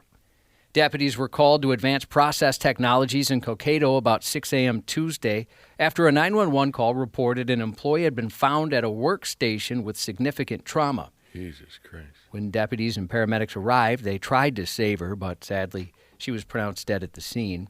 The early investigation pointed to a male coworker. Charges say he was seen on surveillance video walking to the woman's working station, grabbing a sledgehammer and swinging it multiple times. The defendant admitted not liking the victim and said he's been planning to kill the victim for some time. As the news lady said, after deputies advised him of his rights, the suspect told them that he had intended to murder her. He said he didn't like her, and the attack had been planned for a while. Absolutely awful. So sad for that family. A West Virginia landlord learned the hard way that scaffolding and sass don't mix. A 36-year-old man confronted his landlord for playing loud music and singing while putting up siding. Instead of turning down the tunes, the landlord pulled a douche move and blew him a kiss. And that's when things turned to trouble. Oh, yeah, that pisses people off. Yeah. That pisses dudes off when you blow them a kiss. Yeah, they don't want that. The tenant said he went. I remember the first time I was blown a kiss. What was the situation? The tenant said he went back inside to simmer down, but the serenade continued. Finally fed up, he stormed out again, grabbed the scaffolding, and told him to keep it down. Things got worse from there. The tenant shook that scaffolding. The landlord slipped, and gravity took care of the rest, catapulting the landlord to the ground. Police later caught up with the landlord at the hospital, where he said his tenant's temper tantrum sent him plummeting. The landlord suffered a separated shoulder and a torn rotator cuff from that fall. That's terrifying. Falling off a scaffolding. Oh, my You're gosh. up there and she's shaking that thing? Oh. You didn't tell us the situation, Josh, where you said you remember the first time you were blown a kiss. Well, I have a vivid memory of that. Now, the first time I kissed my wife, I don't remember that. But blown a kiss, absolutely. I see. An Oregon man who couldn't handle a breakup turned to bomb making, detonating an explosive outside his ex-girlfriend's apartment after learning she was, quote, hooking up with someone else. Yeah, it stings a little bit when you find that out. The incident occurred October 6 at an apartment in Cornelius, a suburb west of Portland. A resident said he opened his door about 4 a.m. to find a man dressed head to toe in black. He slammed the door shut, only to hear a chilling tink, tink, tink, quote unquote, followed by a massive blast that sent debris flying. Police said gunshots then ripped into the door. Gunshots? Neighbors reported seeing the suspect making a speedy getaway on an e-bike. So he blew up a bomb and he also shot at her door? Yeah. F me. According to investigators, a woman told him her ex, 37-year-old Samuel Lund, had been sending threatening texts the day before. Furious. Did somebody fart, by the way? Did you hear that? No, I was unzipping this thingy. Oh, that's what that was. Yeah. And then she farted. And then you farted. Yeah, uh-huh. Okay, gotcha. Did everybody hear that? I heard something. I turned the mic off and everything. It just must be that loud. Heard Ashley fart. Yeah, you farted. Stop it. Boy, you do a lot on the radio now. You breastfeed, you fart. Furious that she was with another man, Lund sent a stream of rage poetry. You effing turn around and spit in my face. I'm coming for you. I know where you're at right now. You might as well just effing come outside. I'll be there shortly. When police caught up with him, Lund admitted to sending the text, but insisted he didn't set off a bomb. Still, he casually mentioned he had explosives with him, and he had experience with explosives. And a small detail, they did find a bomb sitting in his backpack. I have experience with explosives. He does. I have explosives in my vehicle, but I didn't set off the bomb. Yeah, it wasn't me. Mm-hmm. It's not his first brush with violence. He previously spent 5 years in prison for stabbing someone outside a grocery store in 2018. Stay away from this guy. Yeah, He's a catch. Bombs, knives. You're making us all look like punks, dude. It's official. America no longer makes sense. After more than 2 centuries in our pockets and junk drawers, the American penny quietly passed away yesterday after a long decline. It was 238 years old. The very last penny rolled off the presses at the U.S. Mint in Philadelphia, making the end of an era. Its demise had been coming for a while. It now costs nearly 4 cents just to mint a single cent. Everybody, this is the last one. Any final words for the penny? God bless America. Yeah, God bless America. I'm going to save the taxpayer $56 million. 3, 2, 1. For something many people considered obsolete, however, its absence is already causing more trouble than anyone expected, especially retailers trying to adjust on the fly. Some merchants plan to round prices to the nearest nickel, often nudging totals a penny or two higher, sometimes lower, though. Others are encouraging customers to pay with whatever pennies they still have left just to keep the supply going a little longer. But in certain states, even that kind of rounding could land businesses in legal gray areas. What's more, any money saved by discontinuing the penny might be wiped out by a new need to mint extra nickels. Those cost the U.S. Mint even more to produce. Each nickel costs 13.8 cents to make. I'm glad I'm not in charge of figuring this stuff out. Yeah, it's confusing. Quick Trip, for example, chose to round down cash purchases in stores where pennies have already run dry. It's a customer-friendly move, but with 20 million customers a year, 17% of them paying in cash, the company expects to lose a couple $1 million annually because of the policy. Consumers won't escape unscathed either. A July study from the Federal Reserve Bank of Richmond estimates rounding to the nearest nickel will cost shoppers about $6 million a year. What? Who decided this? What a dumb idea. And how am I supposed to get good luck? You got to keep your penny. And also, if you want to pay for someone's thoughts, it's now a nickel. It's no longer a penny. Here's a penny fun fact for you. Benjamin Franklin is widely credited with designing the first penny. Its current form, however, arrived in 1909 on the centennial of Abraham Lincoln's birth, when it became the first American coin to feature a president. And speaking of Benjamin Franklin, it was on this day in 1789 where he wrote the famous letter in which he said, "In this world, nothing can be said to be certain except death and taxes." Well, there you go. I mean, by damn, things have changed, Cubby. There's no such thing as a penny anymore. Pennies are gone. Mm-hmm. Now, some folks are saying snatch them up. Could be worth something someday. All More right, than that penny. I've got plenty of pennies in my house. A 26-year-old Florida woman faces multiple felony charges after a bizarre boob-bearing break-in and burglary at a bagel shop. Police were flagged down just after 7 p.m. November 3rd when an employee walking past the closed shop spotted someone inside.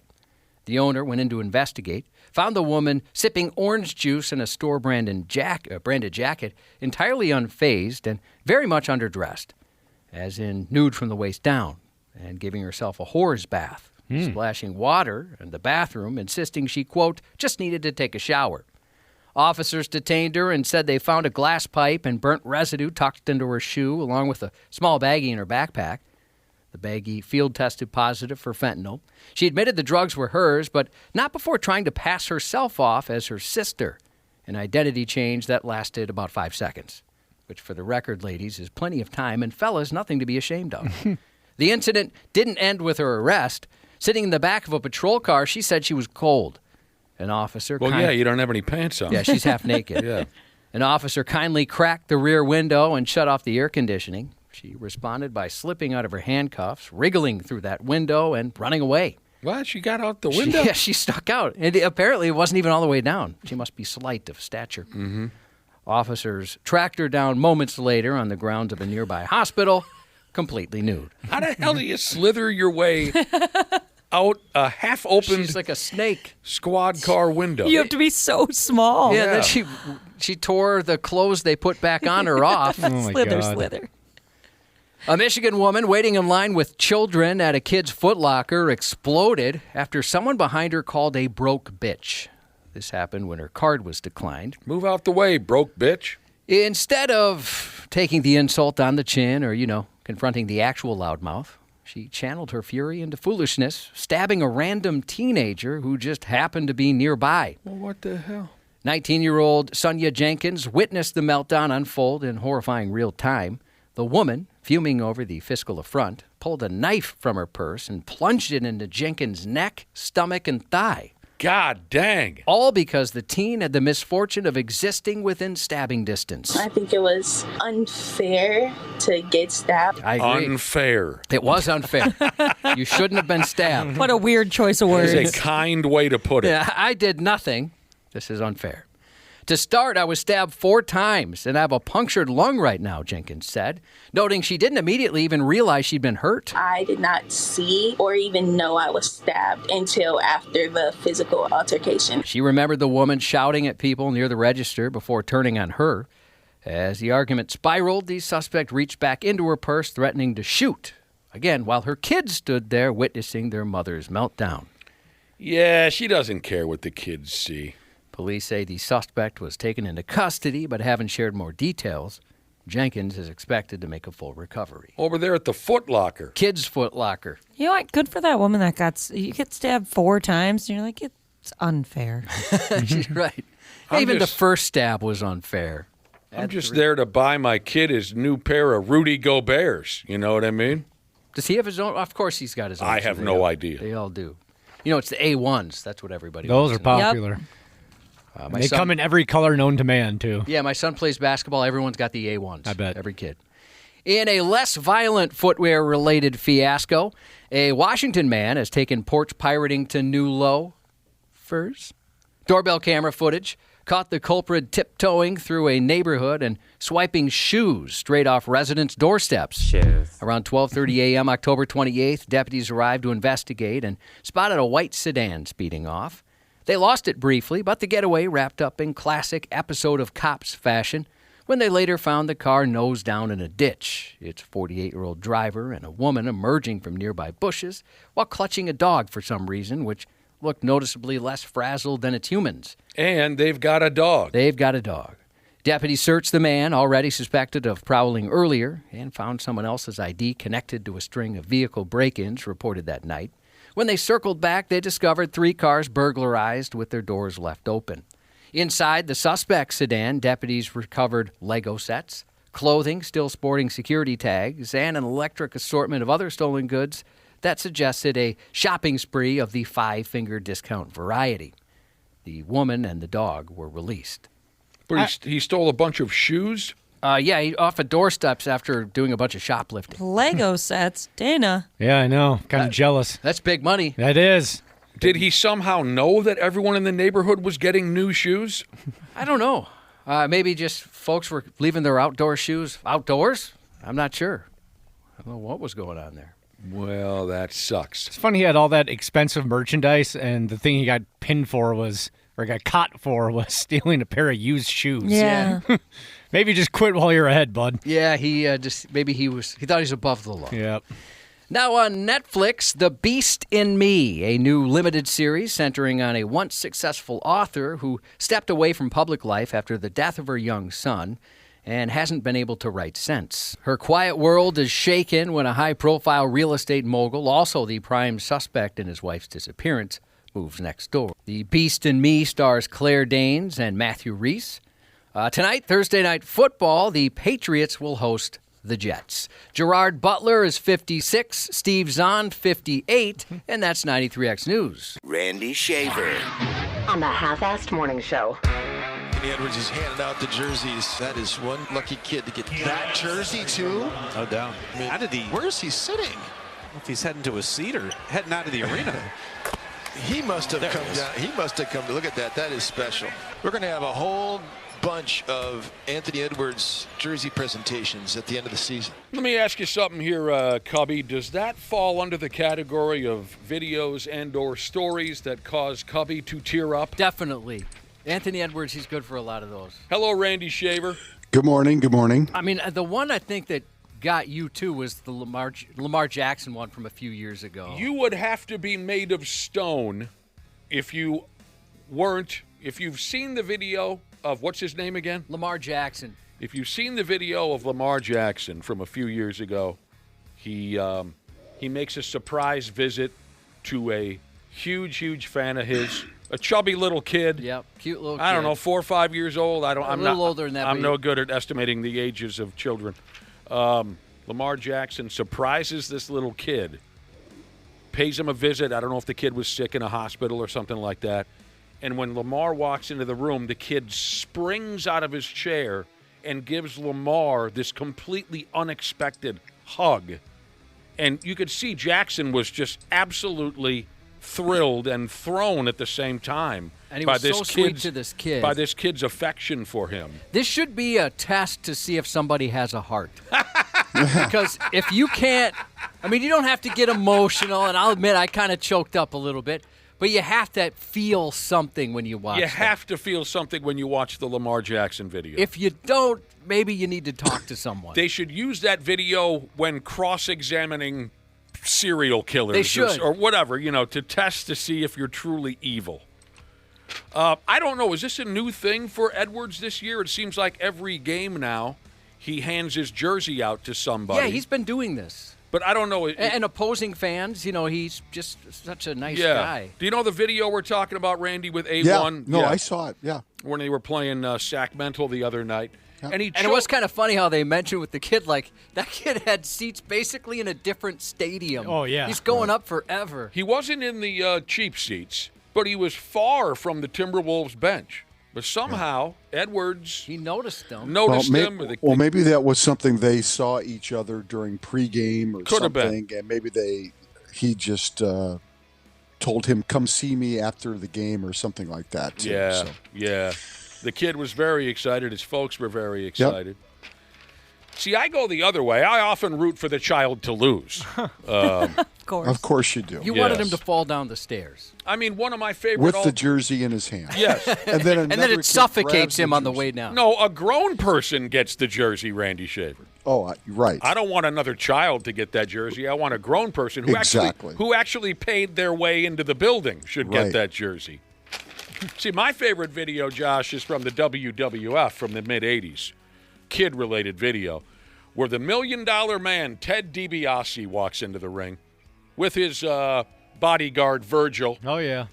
And the crowd is just raining boos down on the $1 Million Man. And he says, I don't understand where this all this hatred is coming from. I'm a good guy, and everyone hates me. I'm the $1 Million. And he says, I'm friendly to children. And he waves this kid into the ring. He says, let me show you folks what I'm all about. Come on, kid, get into the ring. And this adorable, scrawny little kid comes into the ring. And Ted DiBiase hands him a basketball. And he says, I'm going to show you people that I can be a nice...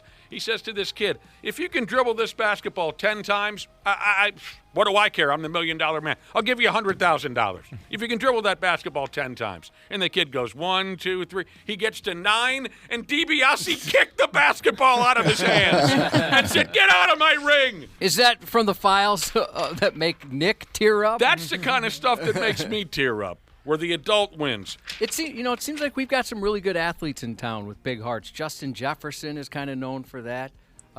Byron Buxton, another really good guy. Justin Morneau still does a yearly coat drive at Fan HQ where if you bring a number of coats, you get an autograph and things like that. Now, I wouldn't let him drive me anywhere, but Jordan Addison is really good with kids. My son went to his camp. Actually, the day after the Rolls-Royce pass out by the airport incident. Oh, that's hilarious. He still showed up, right? Wow. The news broke later that day. Mm-hmm. And he showed up at this camp, and he was great with the kids. But you couldn't smell the booze or anything? No, not at all. Yeah, but didn't your son come home with a bottle of butterscotch brandy in his back pocket? Yeah, they handed that out. So, credit where credit's due. He was awesome with all those kids there. We do have some good people in town. I went to a lot of games as a kid. I never got a jersey or anything, but one time I was lucky, or I guess unlucky enough, to have Shaq toss me an armband that he had been wearing on his bicep when he played for the Lakers, and I was so excited I caught it. And that thing, you could have wrung out like an entire liter of sweat out of that thing. It was so wet. Oh. Yeah, I was wondering that about that game-worn jersey, too, with Anthony Edwards. Shaq should be in prison. All right, here we go, Randy Shaver. Nice to have you along this morning. Well, we started talking a little bit of basketball there with A1 from the mother effing day one. I'd be A1 from day one. Nikola Jokic put up 55 points on the Los Angeles Clippers last night. Yeah, but Shai Gilgeous-Alexander's the best player in the NBA, right? Yeah, right. Nikola Jokic put up 55 points on the Los Angeles Clippers last night. That's what he did. He's off to a great start. He's the best player in the world. Yeah, I don't doubt that. He's at another level right now, though. He's really playing well. Best player in the world. My Golden Gopher basketball club got more or less curb stomped in Missouri last night. I know none of us were they able played well in the first half. I mean, if you look at the box score, they were only down by 2 at the half. Yes. I searched all over trying to find that game. I didn't have. No. People were saying it was on Hulu. Do you have Hulu? Oh, well, if I do. I wish I would have recognized that because then I could have watched it. But and folks have about some previous games. So I'm assuming they said it was on Hulu. Some people said Disney Plus, and that's all kind of a bundle, right? Disney Plus, Hulu, and ESPN Plus. Sure. Mm-hmm. I don't know what's going on. It does get kind of confusing. They played a competitive first half. Yes, you're correct, Randy Shaver, but then got outscored by 21 in the second. From the most Scotty Mott and Go Gophers Big Ten Network. Not always Big Ten Network. Not always. Sounds like the Missouri. I wish he'd say Hulu. I want to hear him say Hulu. Yeah, he should change it up for wherever the games are. Hulu. Or maybe you guys can just add that audio. We could. If we knew where it was, you're right. Right. That's funny. You always find out the next day where you could have watched the game. I know, that's true. It's educational the next day. They're like, well, no, if you just would have bundled this with that, searched this, found the SEC Plus, you could have watched it. Yeah, we've already read about the entire game the next day. Well, here we go. How about this text message from March Madness Jesus, who says, let's not talk about how I spent money to get the SEC Network Plus to watch that game last night. That's pretty hardcore. I don't think that's going to come in handy for you the rest of the year, man. Yeah. So unless you like Southeast Conference sports, then maybe. Sure. Maybe he's crazy about Georgia Tech. Maybe the Ramblin' Wreck is something. Right. That, I've never bought one of those sports exclusive packages. Are they very expensive, or would they be akin to buying a Disney Plus package? They're usually more expensive in my experience. I know nothing on the subject, I've been Cubby. tempted before. I just haven't done it. Sounds like the Missouri Tigers are pretty decent at basketball. They shot 59% from the field and 50% from the three-point line in that game last night. That'll usually get it done. Yep. And the Golden Gophers will play Saturday at home. And I wish I could be attached to the Gophers, but, Asima's the only name I recognize. It'll take some time. It just, I mean, I think the Grayson Grove kid is the freshman from Orono, if I'm not mistaken, who was like the state's top player last year. Orono? I think so, yeah. Yeah. But I mean, they've got like 3-4 guys that are getting 30+ minutes, so they must be their main guys. So I'll get a look when I have the chance, and I'll become as familiar as possible. All right, so we're getting into, real deal college basketball games now. Yep. Who was this? The folks at Bro Bible made something up for you, Randy Shaver. They did. The most unbreakable college basketball records. Now, I'm sticking mostly with the D1, the Division I records here. Sure. No offense to Division II and III ball players, but they did not include women's college basketball. They just went with the Dodes. They said they'll get around to a women's list soon enough over there at Bro Bible. I will mention, I think I have 1 or 2 Division II records here. Unbreakable, they say. The most points scored by a player in a Division II college basketball game, Randy Shaver. It happened in Iowa. I'm not going to ask you to guess the school or anything, but take a wild guess at the point total. This is the most points ever scored by one player in a Division II college basketball game. How many points did this sumbitch give up? By himself. Pardon me, not give up. How many points did this guy put up? Yes, by himself. 88. Okay. The correct nothing wrong with that guess at all. The correct answer is a kid by the name of Jack Taylor playing for Grinnell College. Yep, Grinnell. Yep. In the year 2012, Cubby. All by himself, he scored 138 points. Oh, my gosh. He must have been exhausted after that. Ball hog.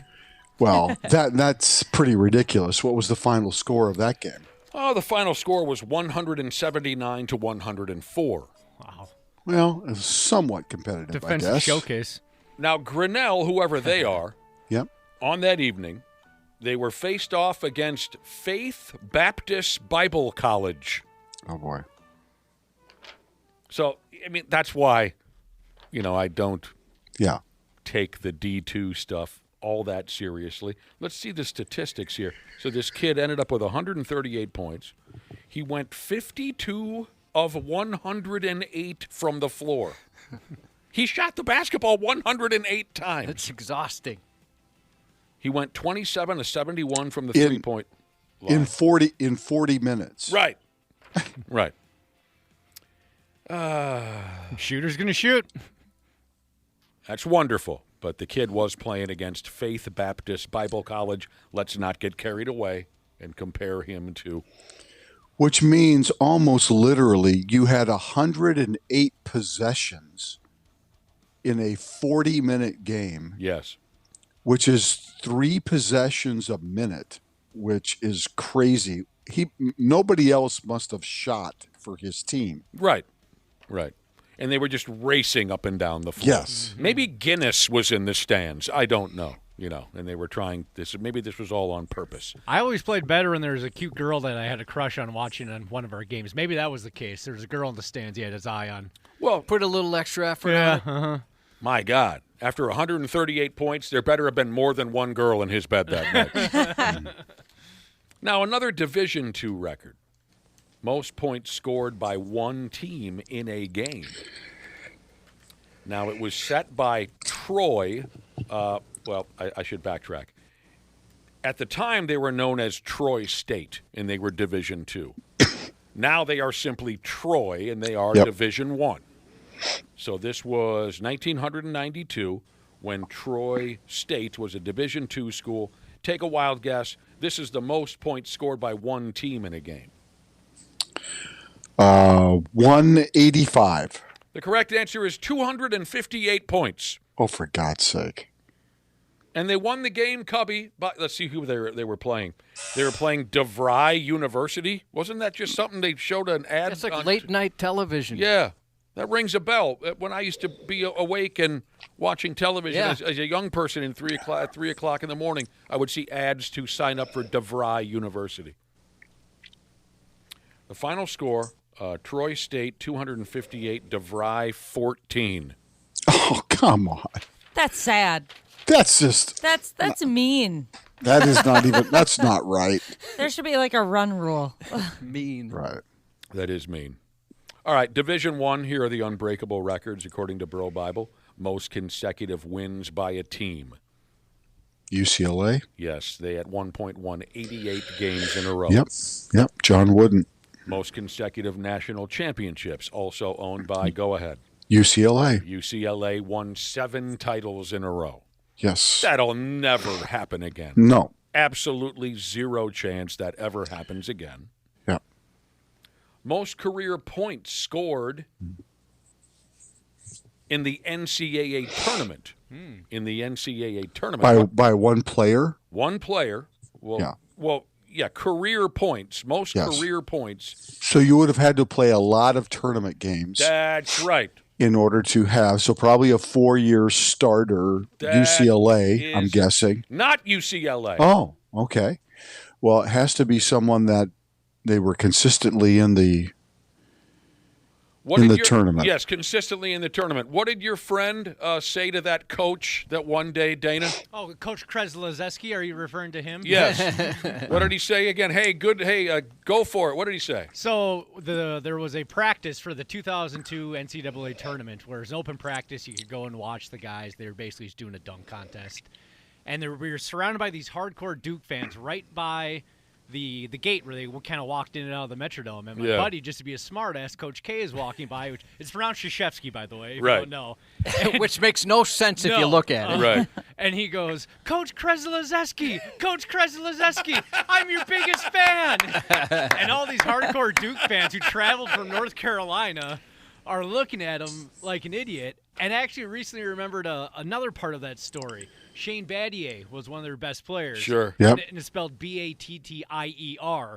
So then when he comes out, he's like, Mr. Battier, I love you. That's friggin' brilliant. So it was a Duke player. Go. Ah. A Duke player. Come on. Who's the greatest player in Duke? Christian Laettner. Yes, Christian Laettner. Scored 407 points just in the NCAA tournament. That will never be broken. Yeah. And this is the one that just is mind-boggling. I mean, all of these college basketball records, I agree with Bro Bible, they will never be touched. This is the one that just, you can't believe it really happened. Highest career scoring average. Your neighbor. Oh, yeah. Well, he not exactly his neighbor. Oh, you lived across the street. No, down the street. Oh, well, similar, same nickname. Yeah, yes. Pistol Pete Maravich. Yeah. Pete Maravich averaged 44.2 points per game. And that was before the three-point line, too. That's correct. That is absolutely out of this world ridiculous. And for a guy that looks nothing like a basketball player. Not really. Those floppy socks and hair. I always like that. Yeah. My buddy Pistol Pete from across the street, different than Pistol Pete Maravich. My buddy Pistol Pete from across the street, he was a pretty good athlete, too. Yeah? Pretty good athlete. Any records he set back in the day? What was his sport?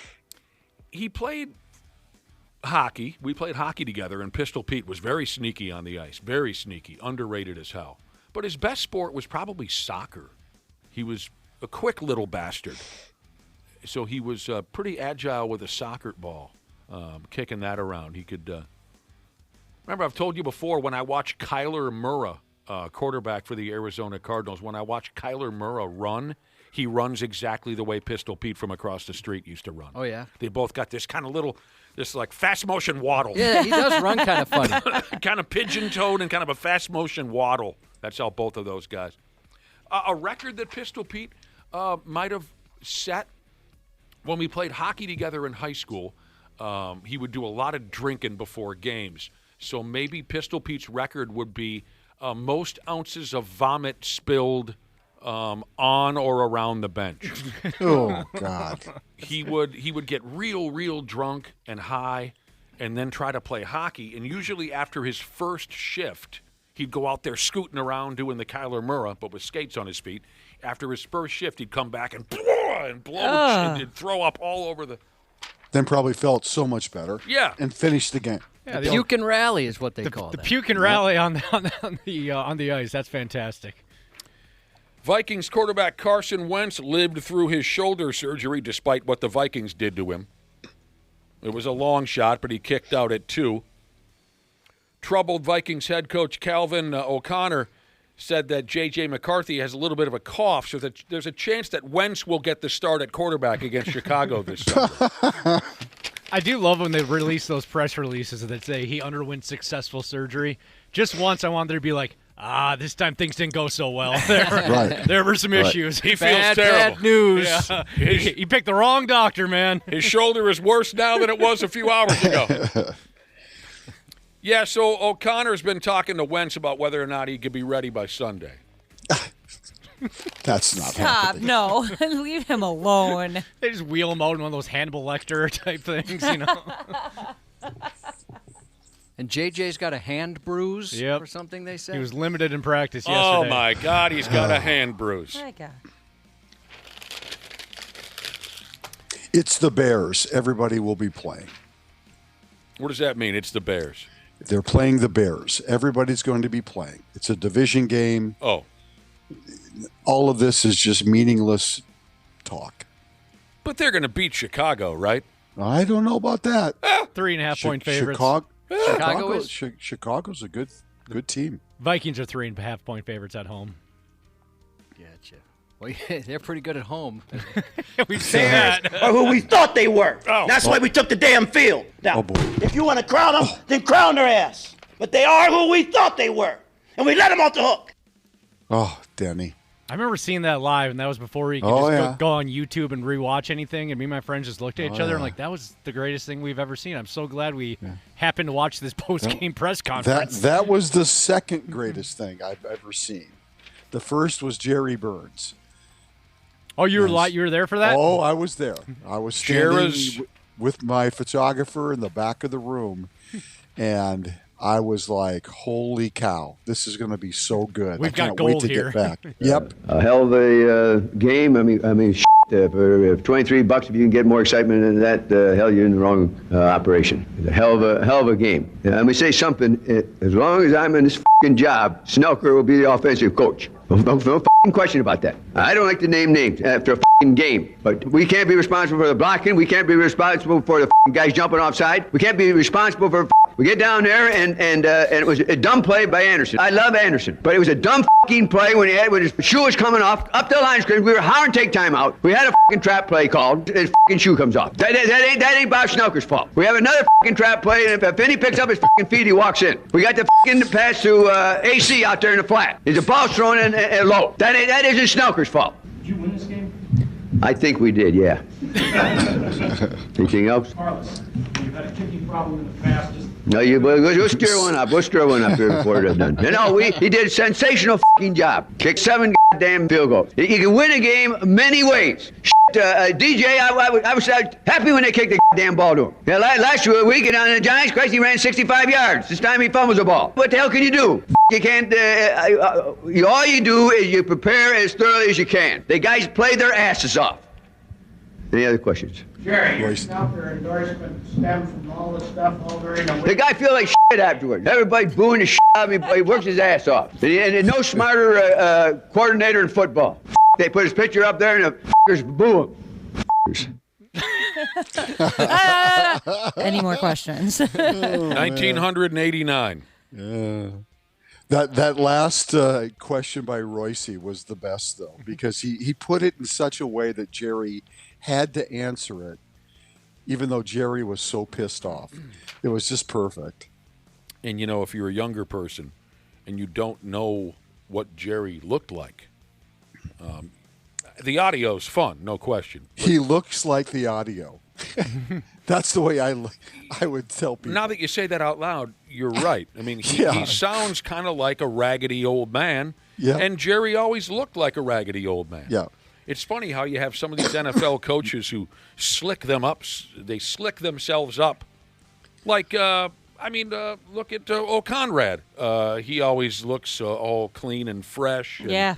He looks like he smells good. Jerry Burns, he does. Oh, God. You're right. I mean, Jerry Burns always looked like he was just thrown out of an overnight after-hours massage parlor or something like that. You know what I mean? That ain't Bob Schnelker's fault. He looks like Jerry Burns he always looked like he was just thrown out of a motel that allows payment by the hour.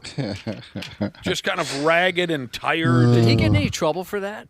Oh, I don't remember. I mean, nowadays it'd be fines upon fines. First of all, that wasn't live. Nobody carried it live. Right. So this is back in what would you say it was, Nick? 89. Yeah. So nobody was there with a live camera. So that likely saved him from any sort of issues. But I mean, everybody in town. I mean, we couldn't get out of there fast enough, out of the Metrodome, to get back to our stations to edit the bleep machine so that we could run it, because that really is what took the most time. Because once we got the tape back, we have to edit in all the bleeps because we couldn't run it if we didn't do that. How much of that did you run? Did you run that whole thing? You know what? I think I don't remember exactly. I remember my phone call to the sports office, which obviously was on a landline because we didn't have cell phones. And I just said, I have audio from Burns that's going to blow you guys away. Leave at least a minute and a half. That's what that clip was. About that time. And so then... I mean, Josh, I remember when it aired on television, and it was basically everything that you just played for us. Was it? Yes. Okay. Yeah, that was 1:37. Yeah. Every television station wanted to show as much of that as they could because it was friggin' perfect. Yeah. I mean, and it was first of all, it was a Viking win. They won with 7 field goals by a barefoot kicker. There was a weak buildup of people blasting Schnelker. I mean, he got so many people wrote about him, and the Vikings' offense was what were they saying? Miserable.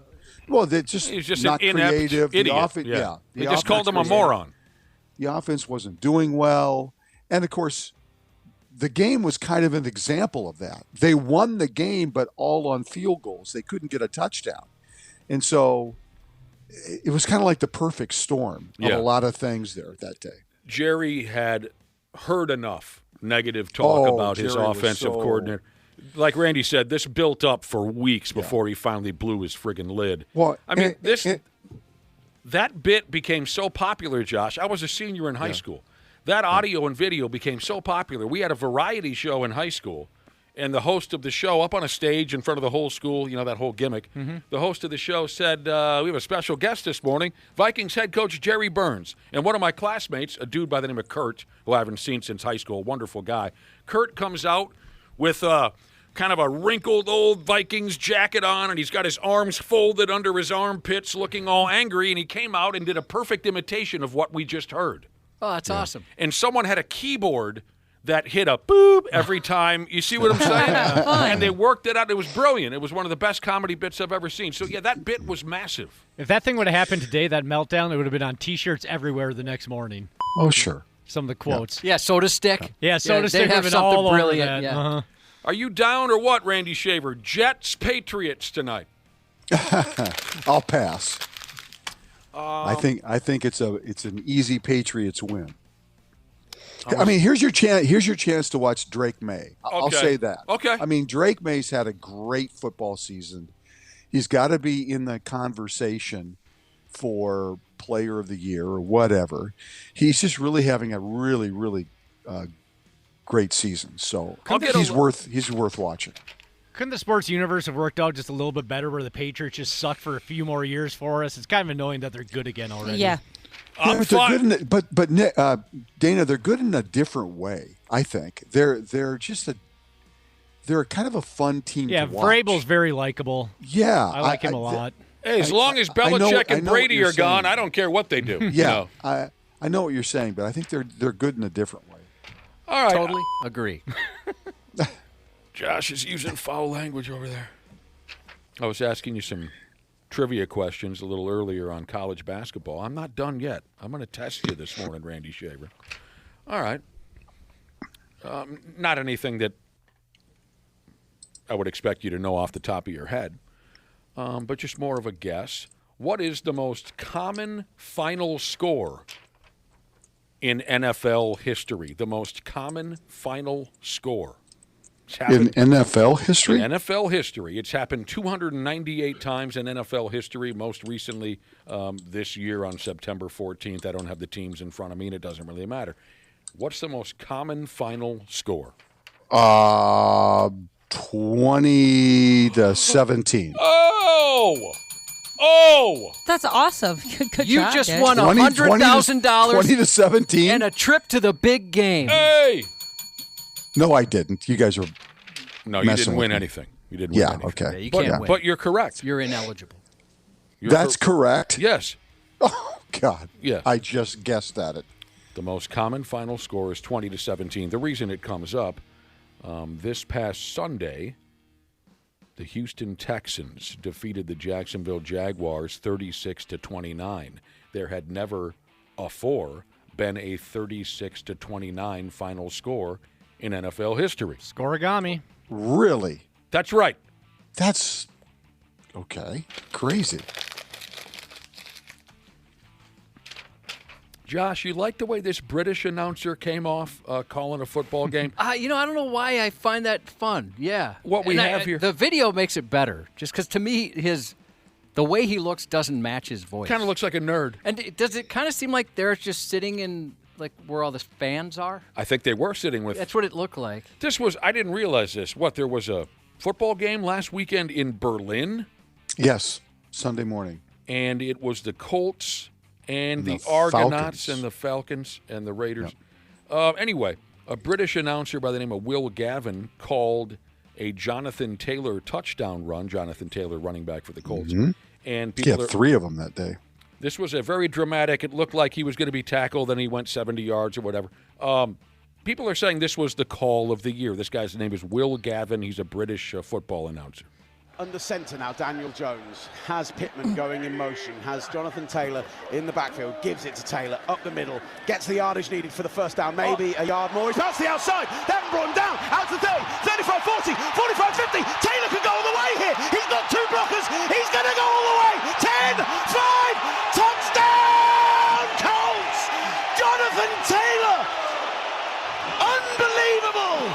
And with that, he breaks Edgerrin James' Indianapolis Colts rushing touchdown record. This man is special indeed. Indeed. That's actually very good. He captured the spirit of the thing. He certainly did. Yeah, It kind of that sounds like a was really horse good. race. Yeah. Yeah. Uh-huh. I don't like the English much, That was good. but that guy knocked it out of the park. Yeah. I imagine that's what it would be like, Josh, if you would get yelled at by David Coverdale. It would sound something like. Just probably sexier, but yeah. Can I tell you what happened? Has done it in a stunning, unbelievable upset. Rich strike is coming up on the inside. Oh my goodness! The longest shot has won the Kentucky Derby. Sounded to me like a Kentucky Derby call. Is that the same guy? No, different guy. Oh. Can I tell you my David Coverdale story again from when I saw Whitesnake live in 1987? David Coverdale, one of me and Cubby's favorite all-time rock stars. He's a true gentleman and a scholar and a gorgeous human being. And just we could go on all day long about how much we love Whitesnake's music. So I'm watching him in concert in 1987, and David Coverdale with his big, bassy English voice. I'll try my best to do my imitation. But he says, welcome, Minnesota. Let me introduce the band. On the drums with the big penis, Tommy Aldridge. On lead guitar with the big penis, Adrian Vandenberg. And the crowd is, oh. On the other lead guitar with a large penis, Vivian Campbell. And the crowd goes, wow. And he says, on the bass guitar, Rudy Sawz. Yeah. And Rudy Sarzo's going, wait a minute, I'm the guy in the band? What's wrong with my penis? You introduced everyone else. You know the guitar solo from Is This Love? Yeah, beautiful. To me, it sounds like a guitar covered in syrup. You have to hear it to understand. Those of you who know it might be saying, oh, yeah, somehow they made it sound like the guitar was covered in syrup. Oh, my God. Europe, Cherokee, another one. Cherokee by Europe. That solo's awesome. Oh, the solo. I couldn't. Our guest coming up here in about 15, 20 minutes, Dr. Andrea Johnston from Gurman Animal Hospital. She'll be swinging in. And it reminded me, Dr. Andrea taking care of all those pets and whatnot. This is an interesting deal here. NFL teams sign players all the time. You pull a guy up from the practice squad. You make a trade with Detroit, whatever. There's new players coming in and out of the rosters all the time. The Buffalo Bills just signed some character to play defensive line for them. I think his name is Morgan Fox. He's played a little bit in the National Football League. Well, quite a bit, actually. He's got 120 games under his belt. They signed him. They must be having trouble on the defensive line. Who cares? But what's interesting about this Morgan Fox, do we call this guy, Josh, do we call him a two-sport athlete? Yeah, I think so. Because not only does he play football, but he is co-owner of a French bulldog that won Best in Show at the 20 and 22 National Dog Show. Oh, wow. Cute. Yeah. I love bulldogs. He's got a French bulldog that was national champion in 20 and 22. I used to hate that damn dog show. Why? What? Once a year, it'd preempt Raw on the USA Network, Monday Night Raw. And it'd just be devastating. I'm like, are you kidding me? The dog show's back again? He's right. And then Raw wouldn't start until, what, 9 o'clock, right, 10 o'clock? Something like that. Yeah. So right. frustrating. No, he's right. Wow. I'm just trying to watch Stone Cold hit some guys with a chair, okay? I love dogs, but give me my Stone Cold. Look, I love dogs and everything, but there's supposed to be a bra and panties match tonight between Dawn Marie and Jackie Sable or yeah. Jack A or something. Yeah, I think he's got a world champion French bull. That's cool. This is good news for people who like fun things. The New York Giants are set to start Jameis Winston versus the Packers whenever that game is. Sunday, I would guess. Yep. For people that like fun things. Yeah, Jameis Winston's nothing but fun. I bet he'll do something friggin' hilarious, something really cool in that game against the Packers.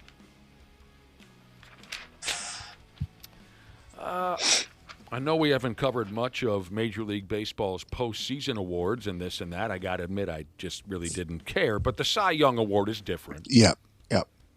Randy Shaver's current love interest, Tariq Skubal. Yes. Left-handed. 2 years in a row. That's right. The left-handed ace for the Detroit Tigers won his second consecutive American League Cy Young Award.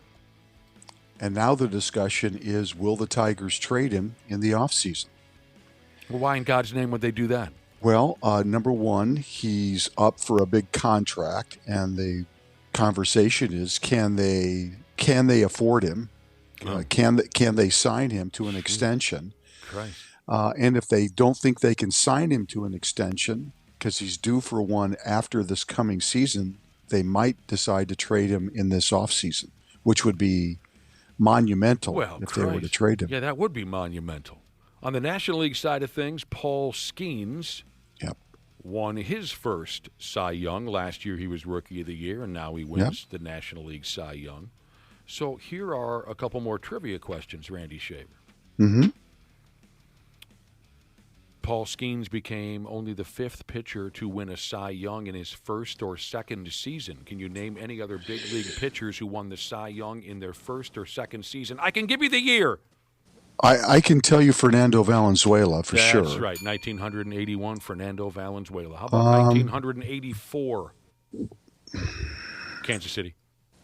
Oh, Brett Saberhagen. Brett Saberhagen. 1985. That's cocaine.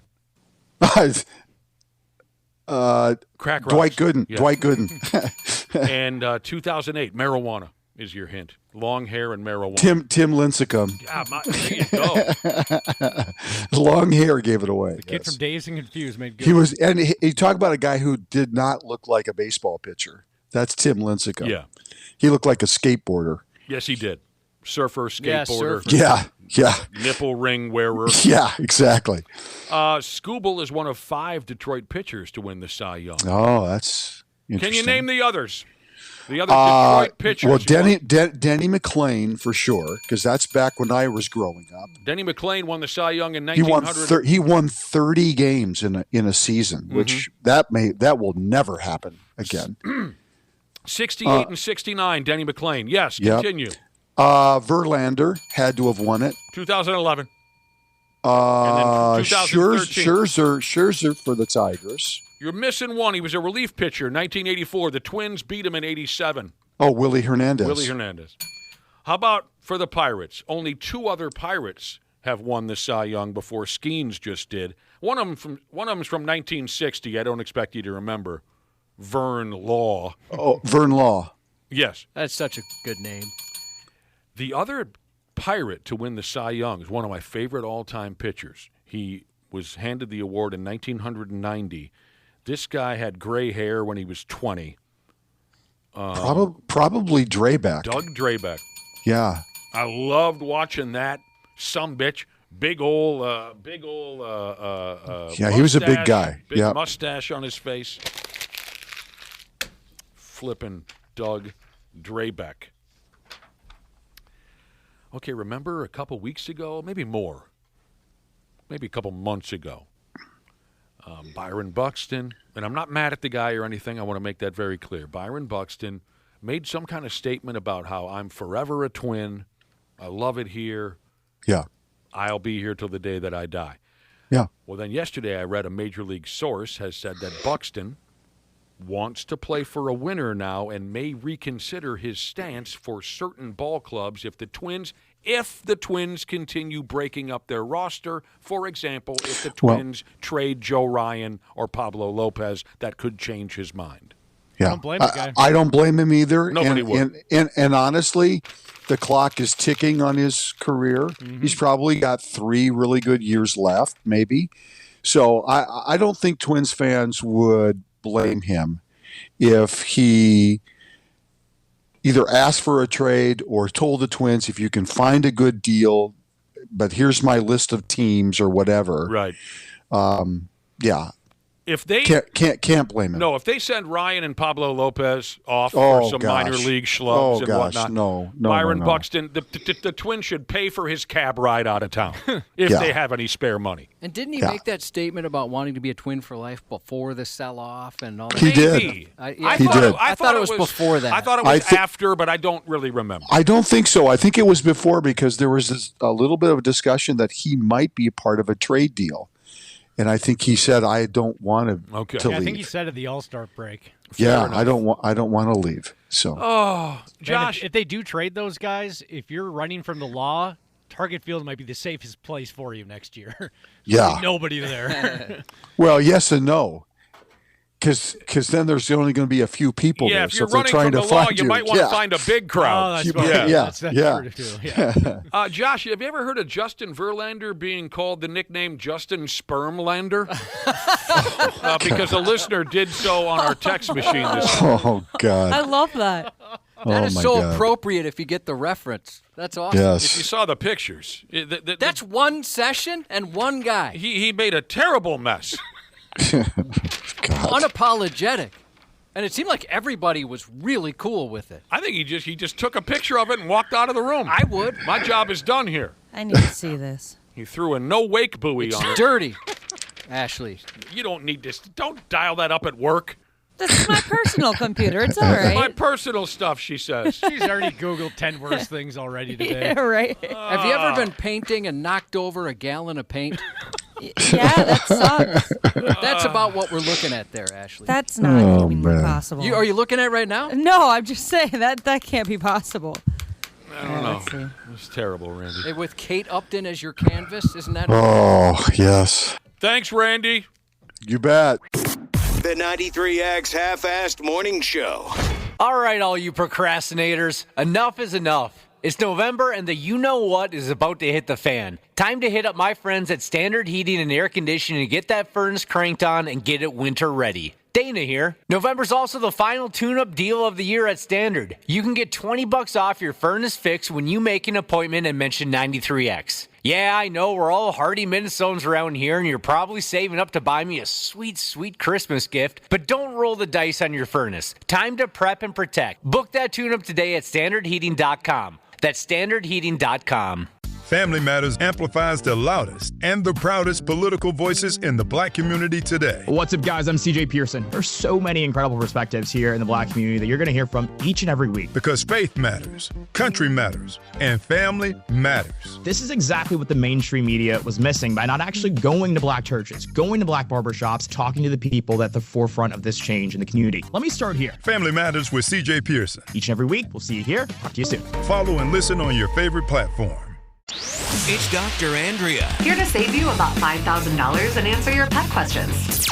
It's Dr. Andrea. On the 93X Half-Assed Morning Show. All right, wonderful. Let's get to the dogs and the cats here. Welcome back to the 93X Half-Assed Morning Show. Oh, my God. What's happening? The puppies are in studio. There are puppies here? I have a puppy. What kind of puppies are those? Ashley is holding They're a puppy. Chowini? What? Yeah. What is a Dr. Chowini? Andrea. A Chihuahua and a Dachshund. Oh, right? my damn. A little wiener dog. Welcome back to the program. Dr. Andrea Johnston from Gurman Animal Hospital is here. If you have a question about your house pets, Andrea is where it's at. The number is 651-989-9393. Dr. Andrea's visit is brought to you each month by the Stray Dog Restaurant and Bar in Northeast Minneapolis.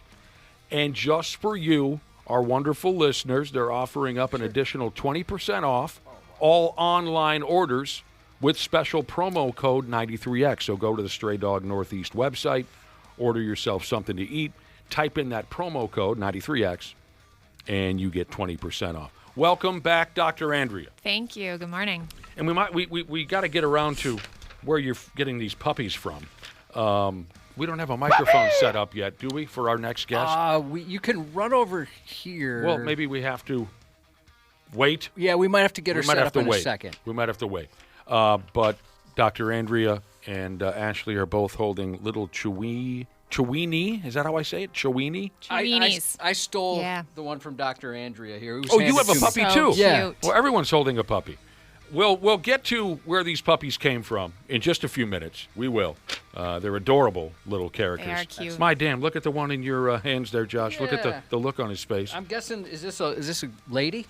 This one Yeah, right it here? looks like it. Okay. Yeah, sure looks like it. They got a little pink collar on, so I don't want to assume. 651-989-9393 again is the number if you have a question for Dr. Andrea. You have plenty that have poured in already. Dr. Andrea, thank you, by the way, for helping us out Sunday Yeah, that was so fun. at the Legion for the Callin' for a Cure Randy Shaver fundraiser. You called bingo. I've never done that before. You did wonderfully. Thank you. It was really fun. You were a natural. Others were not naturals. But you hung in there just fine. Well, I had the hard one. I had like the picture frame. You and Dr. P had an extended series of numbers to be called because they were a little more elaborate games. I felt bad for the two of you, certainly. I was afraid I was going to drop that beloved ball on the floor. Well, Randy Shaver did that at one point. He dropped one of the bingo balls and we almost lost it, which would have... people were pretty upset by that, too. Of course he did. For sure. He also called it 0 instead of did. O, which was pretty did. funny. Right. Yep. You helped out, and we appreciate it very much. It was so fun. I just wanted to give a quick update. The 3 events we did at the Legion with 93X and Randy Shaver Cancer Research Fund, we had the Broasted Chicken Night, we had the Freeze Out Cancer Meat Raffle, we had the bingo. We raised about, from what I think I have this correct, and I'm sure my wife might be listening and she could help out. I think we raised about $20,000. That's so awesome. That is great. Incredible. That's great. So let's introduce our other guest here while we're at it, because I think we have a working microphone. I have so much information in front of me. Rachel. Yes, hi. Oh, maybe that's not working after all. This is not working now? No, we're going to have to wait on Rachel. Well, we'll have to wait. The microphone just fell completely off of its moorings. We'll get to Rachel later. We have questions for Dr. Andrea, though, that have come in already. Here we go. I'm setting up an appointment for my kitty, says a listener. Mm-hmm. He's not eating very much. He's gotten very skinny. Had the dry heaves, sometimes clear vomit. Could this be stomach or intestine issues? Yes and yes. I mean, it could be a variety of different things. Those are pretty general symptoms. I'd get your cat checked out. How old is the cat? He called it a kitty. He did not give an age. Yeah, I would check kidney values, blood work. I mean, the cats eat weird stuff: dental floss, string. Christmas time they eat ornaments. I'd get your cat looked at. Might need an X-ray too. Okay, that doesn't sound so nice. Nope. Do you have any advice to get rid of fleas? They just won't go away, this person says. 2 dogs, Boston Terrier, Aussie, 1 cat, thick coat. We've tried flea baths, flea collars, the drops. Nothing's working. Yeah, so you probably need to flea bomb your house or have a professional come in and do that, because if you're treating the pets and they still are getting it, it's probably in the house. And the fleas like to hide out in little cracks in wood floors, and you need to get someone to come out and flea bomb it. That sucks. Mm-hmm. Sorry. We had problems back in the day. It's gross. Yeah, it was a little troubling back in the day when my Springer Spaniel would jump into bed with me and... And then I noticed he actually is just crawling with fleas. I've been corrected. $31,000 was raised. Oh, wow. Wow, great. that's with awesome. our 3 events. This keeps getting better. Yeah. 6-year-old, 100-pound Burmese mountain dog. Listener owns one of those. We were playing yesterday. We tend to play a little rough. We think she twisted something. She yipped and is now limping on one of her front legs. Can I give her Advil? No, do not give your dog Advil. That's bad. Yes. Yeah. So I would have your dog seen and actually get on an animal-approved anti-inflammatory. Something like Carprofen or Rimadyl is the brand name. There's a variety of different other non-steroidals. What does Advil do to a dog? So it can cause liver problems, kidney problems. Don't ever give your dog aspirin or Advil. Cat too. Okay. Yeah. That's good advice. Weight gonna kill me, Jesus said. My question is, I spent $3,000 on training for my pit bull puppy. My mom and grandma think the e-collar is animal cruelty. All I'm trying to do is correct my pup. Wants to know your thoughts on the e-collar. Yeah, I mean, I have a crazy German short hair at home, and he does get trained on the e-collar, especially for hunting. He doesn't wear it all the time, but it does help correct them, and a lot of times it will just buzz and not even shock. But it helps redirect that behavior. I wouldn't have him wear it all the time, but if there's certain behaviors you want to work on, a lot of times if he jumps on the counter and he has it on, I'll just give him like a little buzz. He doesn't know what's coming from me, but he's like, oh, that felt weird. I probably shouldn't do that again. All of my dogs have been trained with those e-collars, and it's to the point now where, they beep or they buzz or they shock. Yeah. And all I have to do is beep it. It never has to go any further than that. That's how it usually works out, right? Yeah, and most training facilities train on the collars. So, yeah. I think we do now have a working microphone for our special guest this morning. Can you say something or another? Yes, hi, it's Rachel. Hey, Rachel. How do you say your last name, Rachel? It's Jopie. Jopie. Yes, correct. This is International Mrs. Minnesota Rachel Jopie. And you brought in these wonderful little Chiweenie puppies. Yes. In a few minutes, we're going to find out all about an animal rescue that you work for or volunteer for. Which one is it? Yeah, so I'm here today with Midwest Animal Rescue. It is one of the rescue groups that I collaborate with. I accepted my title to bring more awareness to animal rescue and several other different things. And so today I brought 2 Chiweenie puppies with me that are looking for homes. So Dude, they're so cute. You got to get a hit of that puppy breath, Nick. Oh, yeah. Oh, yeah. Get a hit of that. Yeah. No, it is. It's one of, I think, the top favorite smells when, things like it reminds you of great times. So anyway, yes, continue. Yeah, so again, I accepted my title for bringing awareness to animal rescue here and the importance of spaying and neutering. There's such a need, too, for getting pet food into local food shelves, so something else that I'm kind of advocating for. So I'm super happy to be here. Okay. Appreciate that. We appreciate having you. Yeah, absolutely. One of the other things that is really cool that I've been trying to do is any of my fellow pilots out there, I am actually a volunteer pilot for Pilots and Paws. Awesome organization that transports rescue animals all over the country. So if there's any pilots that want to combine their love for flying with a really cool mission, then jump on board. You fly I fly. puppies. That is really cool. Into town. And your husband fixes planes, right? He is. He's airplane fixer Jesus. That's Yeah. awesome. Yeah. We get texts from him, so I certainly recognize the name and had the honor of meeting him yesterday when you came in, and that's kind of how this started. And what a cool story that you guys are actually flying around helping these animals. Yeah, absolutely. I actually bought an airplane and got my private pilot's license solely to be able to transport rescue animals. Wow. That's incredible. Yeah. Well, the puppies are very cute. Do they get a little nervous on their first flight? No, it's actually really cool because it's like a baby getting rocked to sleep, with the vibration and the noise. They just pass out. It's great. Oh, wonderful. We appreciate you coming in. We're going to learn more about, what's the name of the... So Midwest Animal. Midwest Animal. Oh, here it is, right here in front of me. Yeah. Yeah. They are an awesome organization. One of the great things that I love about them is they provide low-cost services, veterinary care.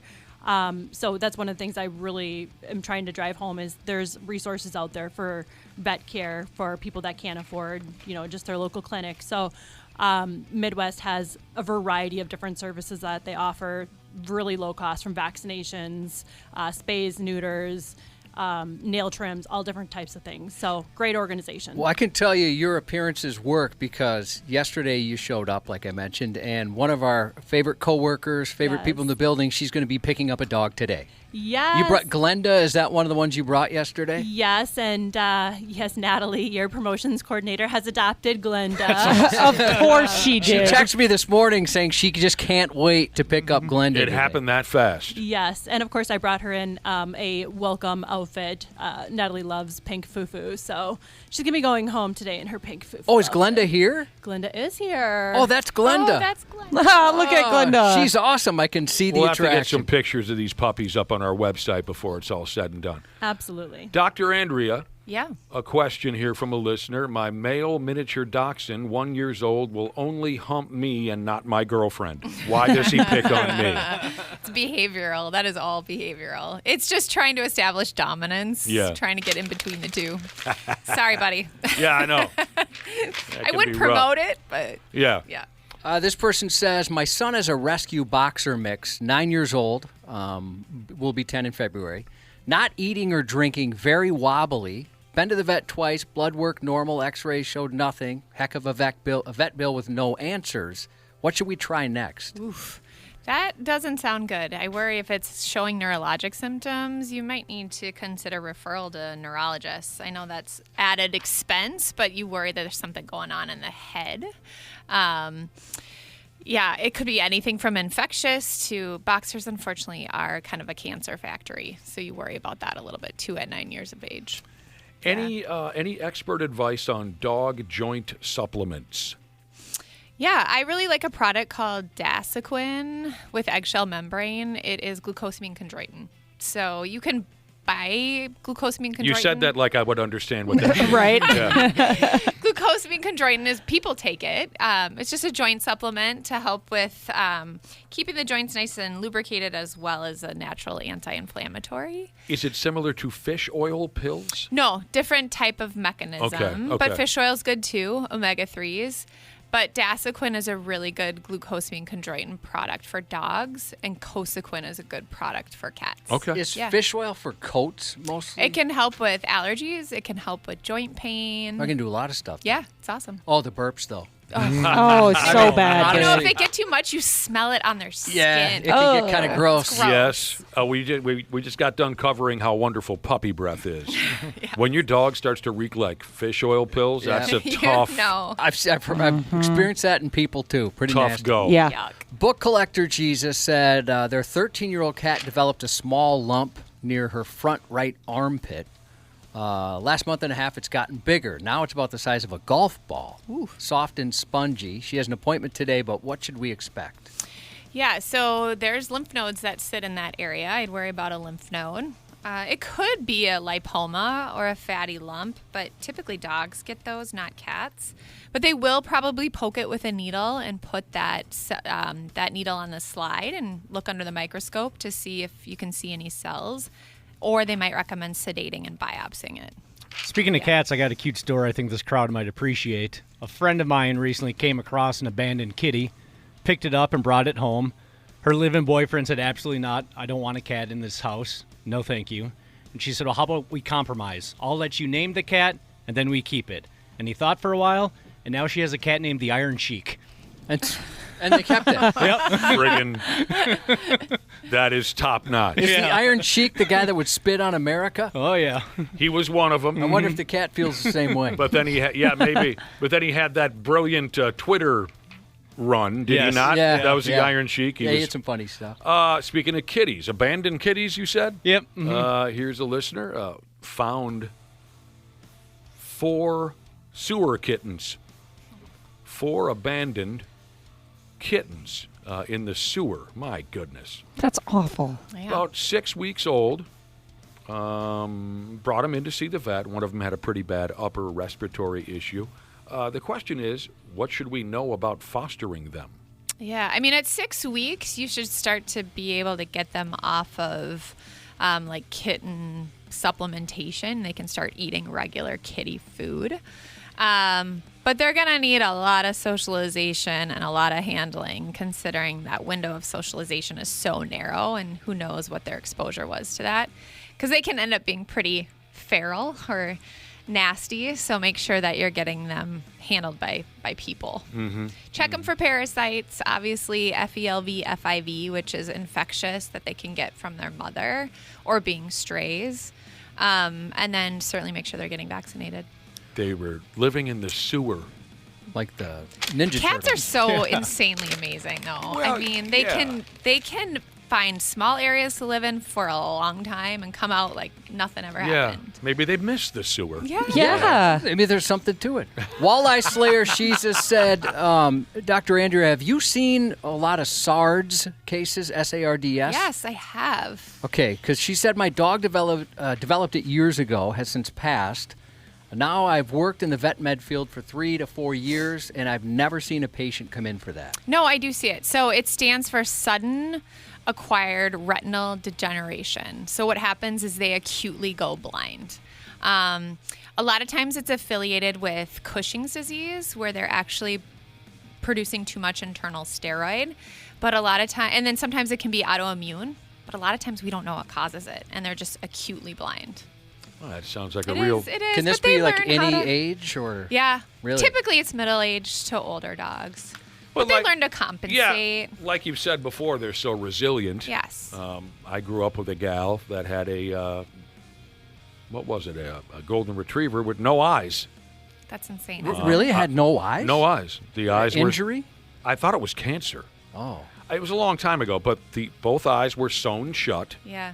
Whoa. And so when we'd go over to her house, we were always extra nice to this dog because of the situation he was in, but you could not tell at all. No, they're amazing when it comes to using their other senses. Yeah. And I'm sure you guys, being rescue absolutely. organizations, see that all the time. Oh, there's so many animals that, are blind or hearing impaired, and they make amazing animals. They have some of the coolest, stories of how they figure out life and three-legged dogs. And I mean, there's so many really cool things about. This dog with no eyes would approach you and sit.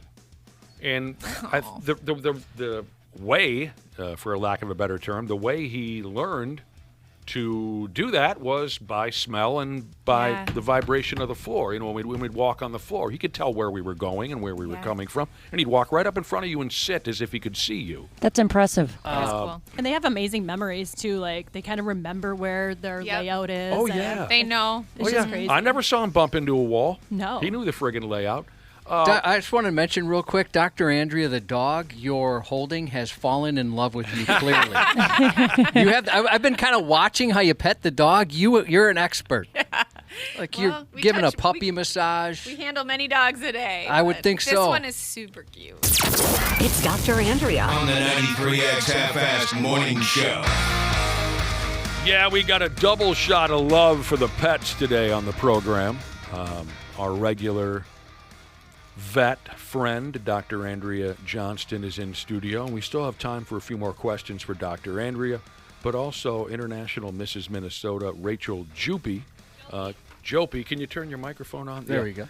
Who is advocating for Midwest Animal Rescue and Services. Really interesting stuff you were telling us earlier about flying animals. You personally fly animals. Yes. This way and that. Yeah, I'm a volunteer pilot for Pilots and Paws. So just such a cool organization, to be able to transport animals around. People, looking to get a dog from, Missouri or somewhere that they've seen online, and yet they can't figure out how to get it here. And rescue groups can go online, sign up real quick, transport an animal.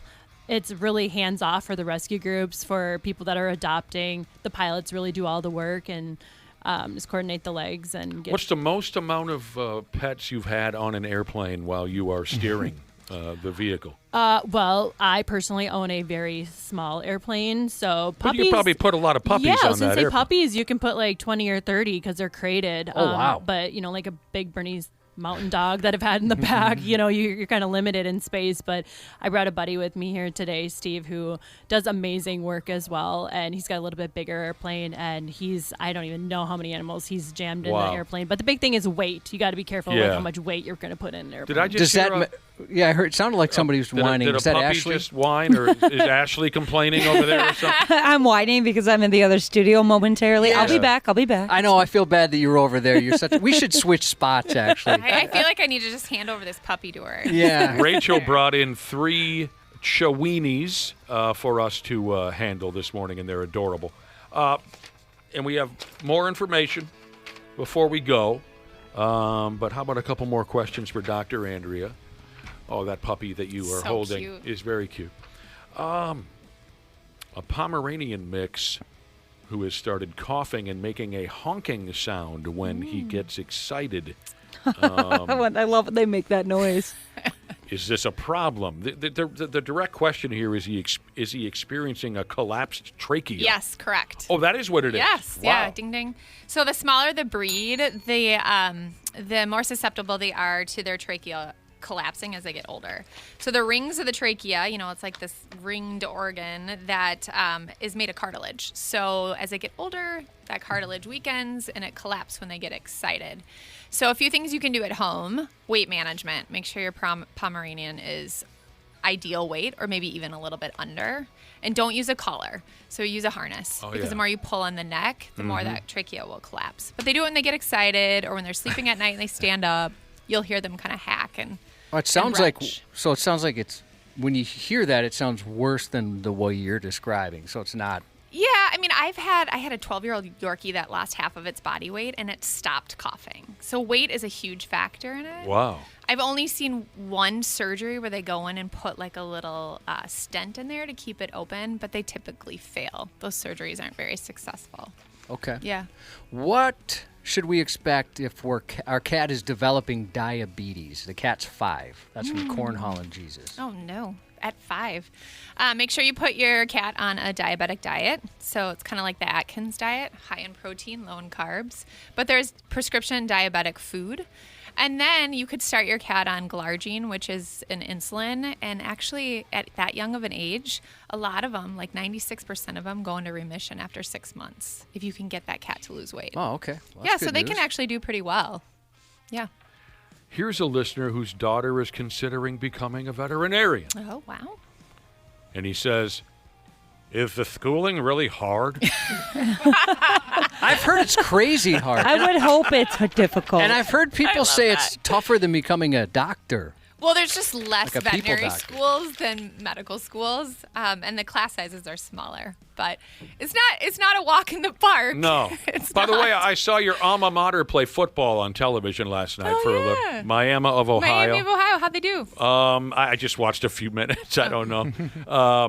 I love that. It sounds like a dad here who's kind of hoping, if I'm going to dump all that money, are you going to get an education or are you going to drop out, for Pete's sake? Yeah, I mean, it's a hefty bill, that's for sure. How many years of school is it? Well, it's 4 years How many of years of undergrad. school is it? 4 years of undergrad and then 4 years of vet school. God. And then I did an internship or a residency if you want to do that too. I did 9 months. 9 months is how you say it at Brown Institute, and I was exhausted, mentally, physically, everything. It's a lot. Better Than Nick at Billiards says our 5.5-month-old Springer Spaniel recently started squatting multiple times when she goes nose pee. Is that a UTI? I'd get her checked out for one, for sure.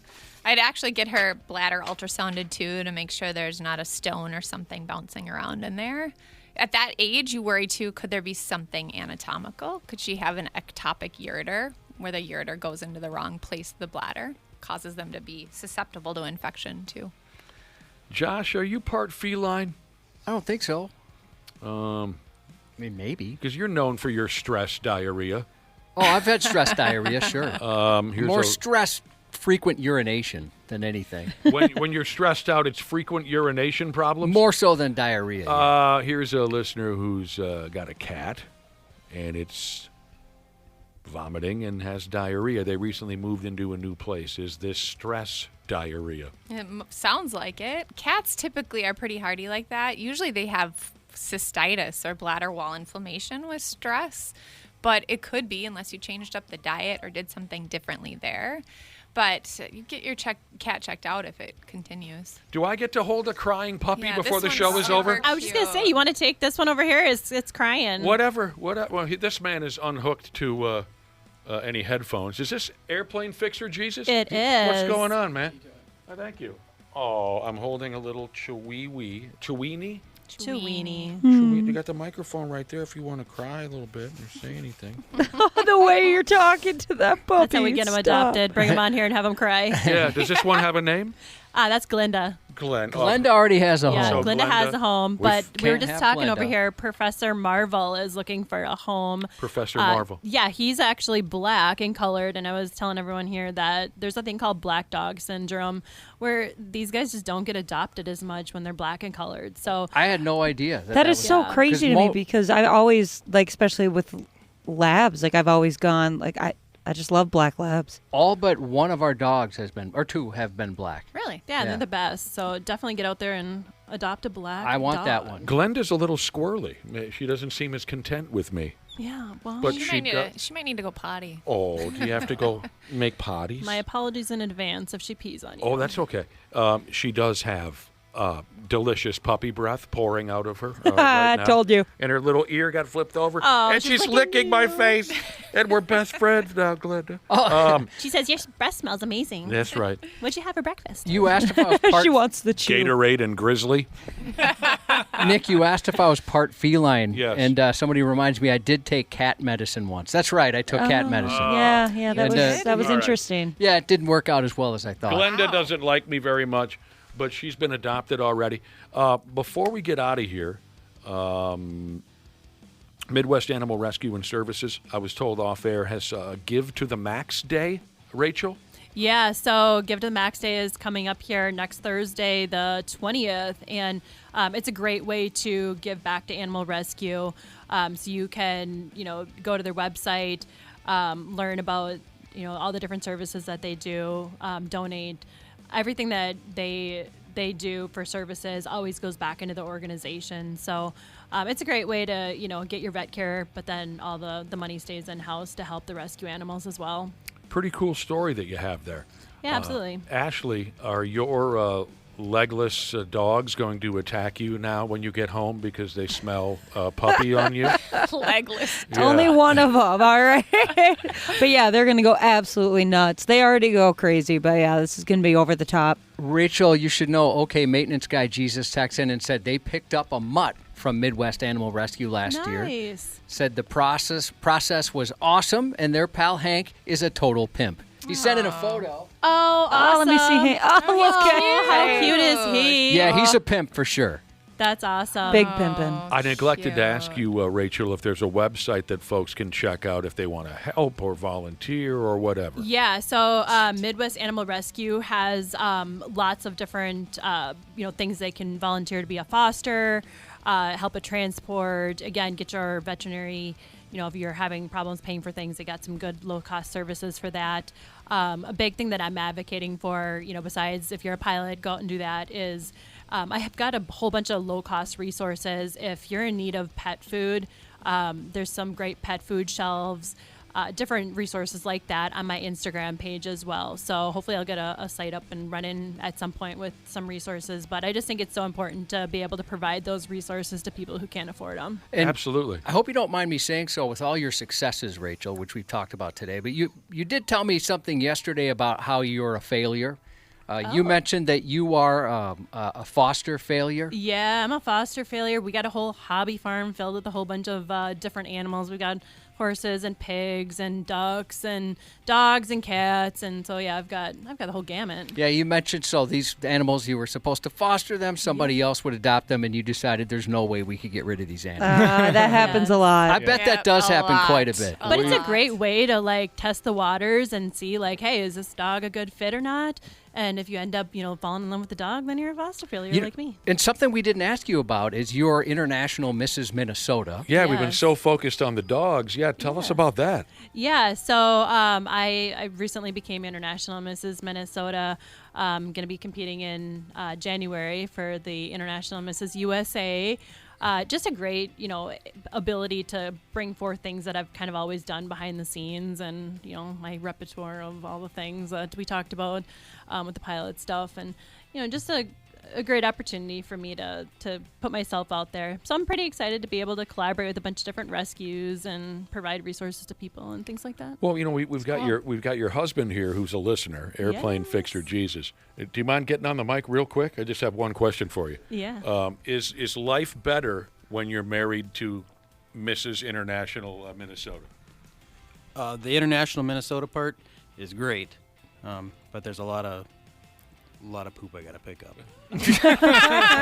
She has some digestive issues. No, not me personally. Just the the animals. The animals. Yeah, I'm sorry. That makes more sense. No, I was thinking the same thing, Josh. Well, I mean, love is love. She's this sickness, health, wonderful, pretty lady. She might just poop on the floor. You put up with that when you look like that. Of course.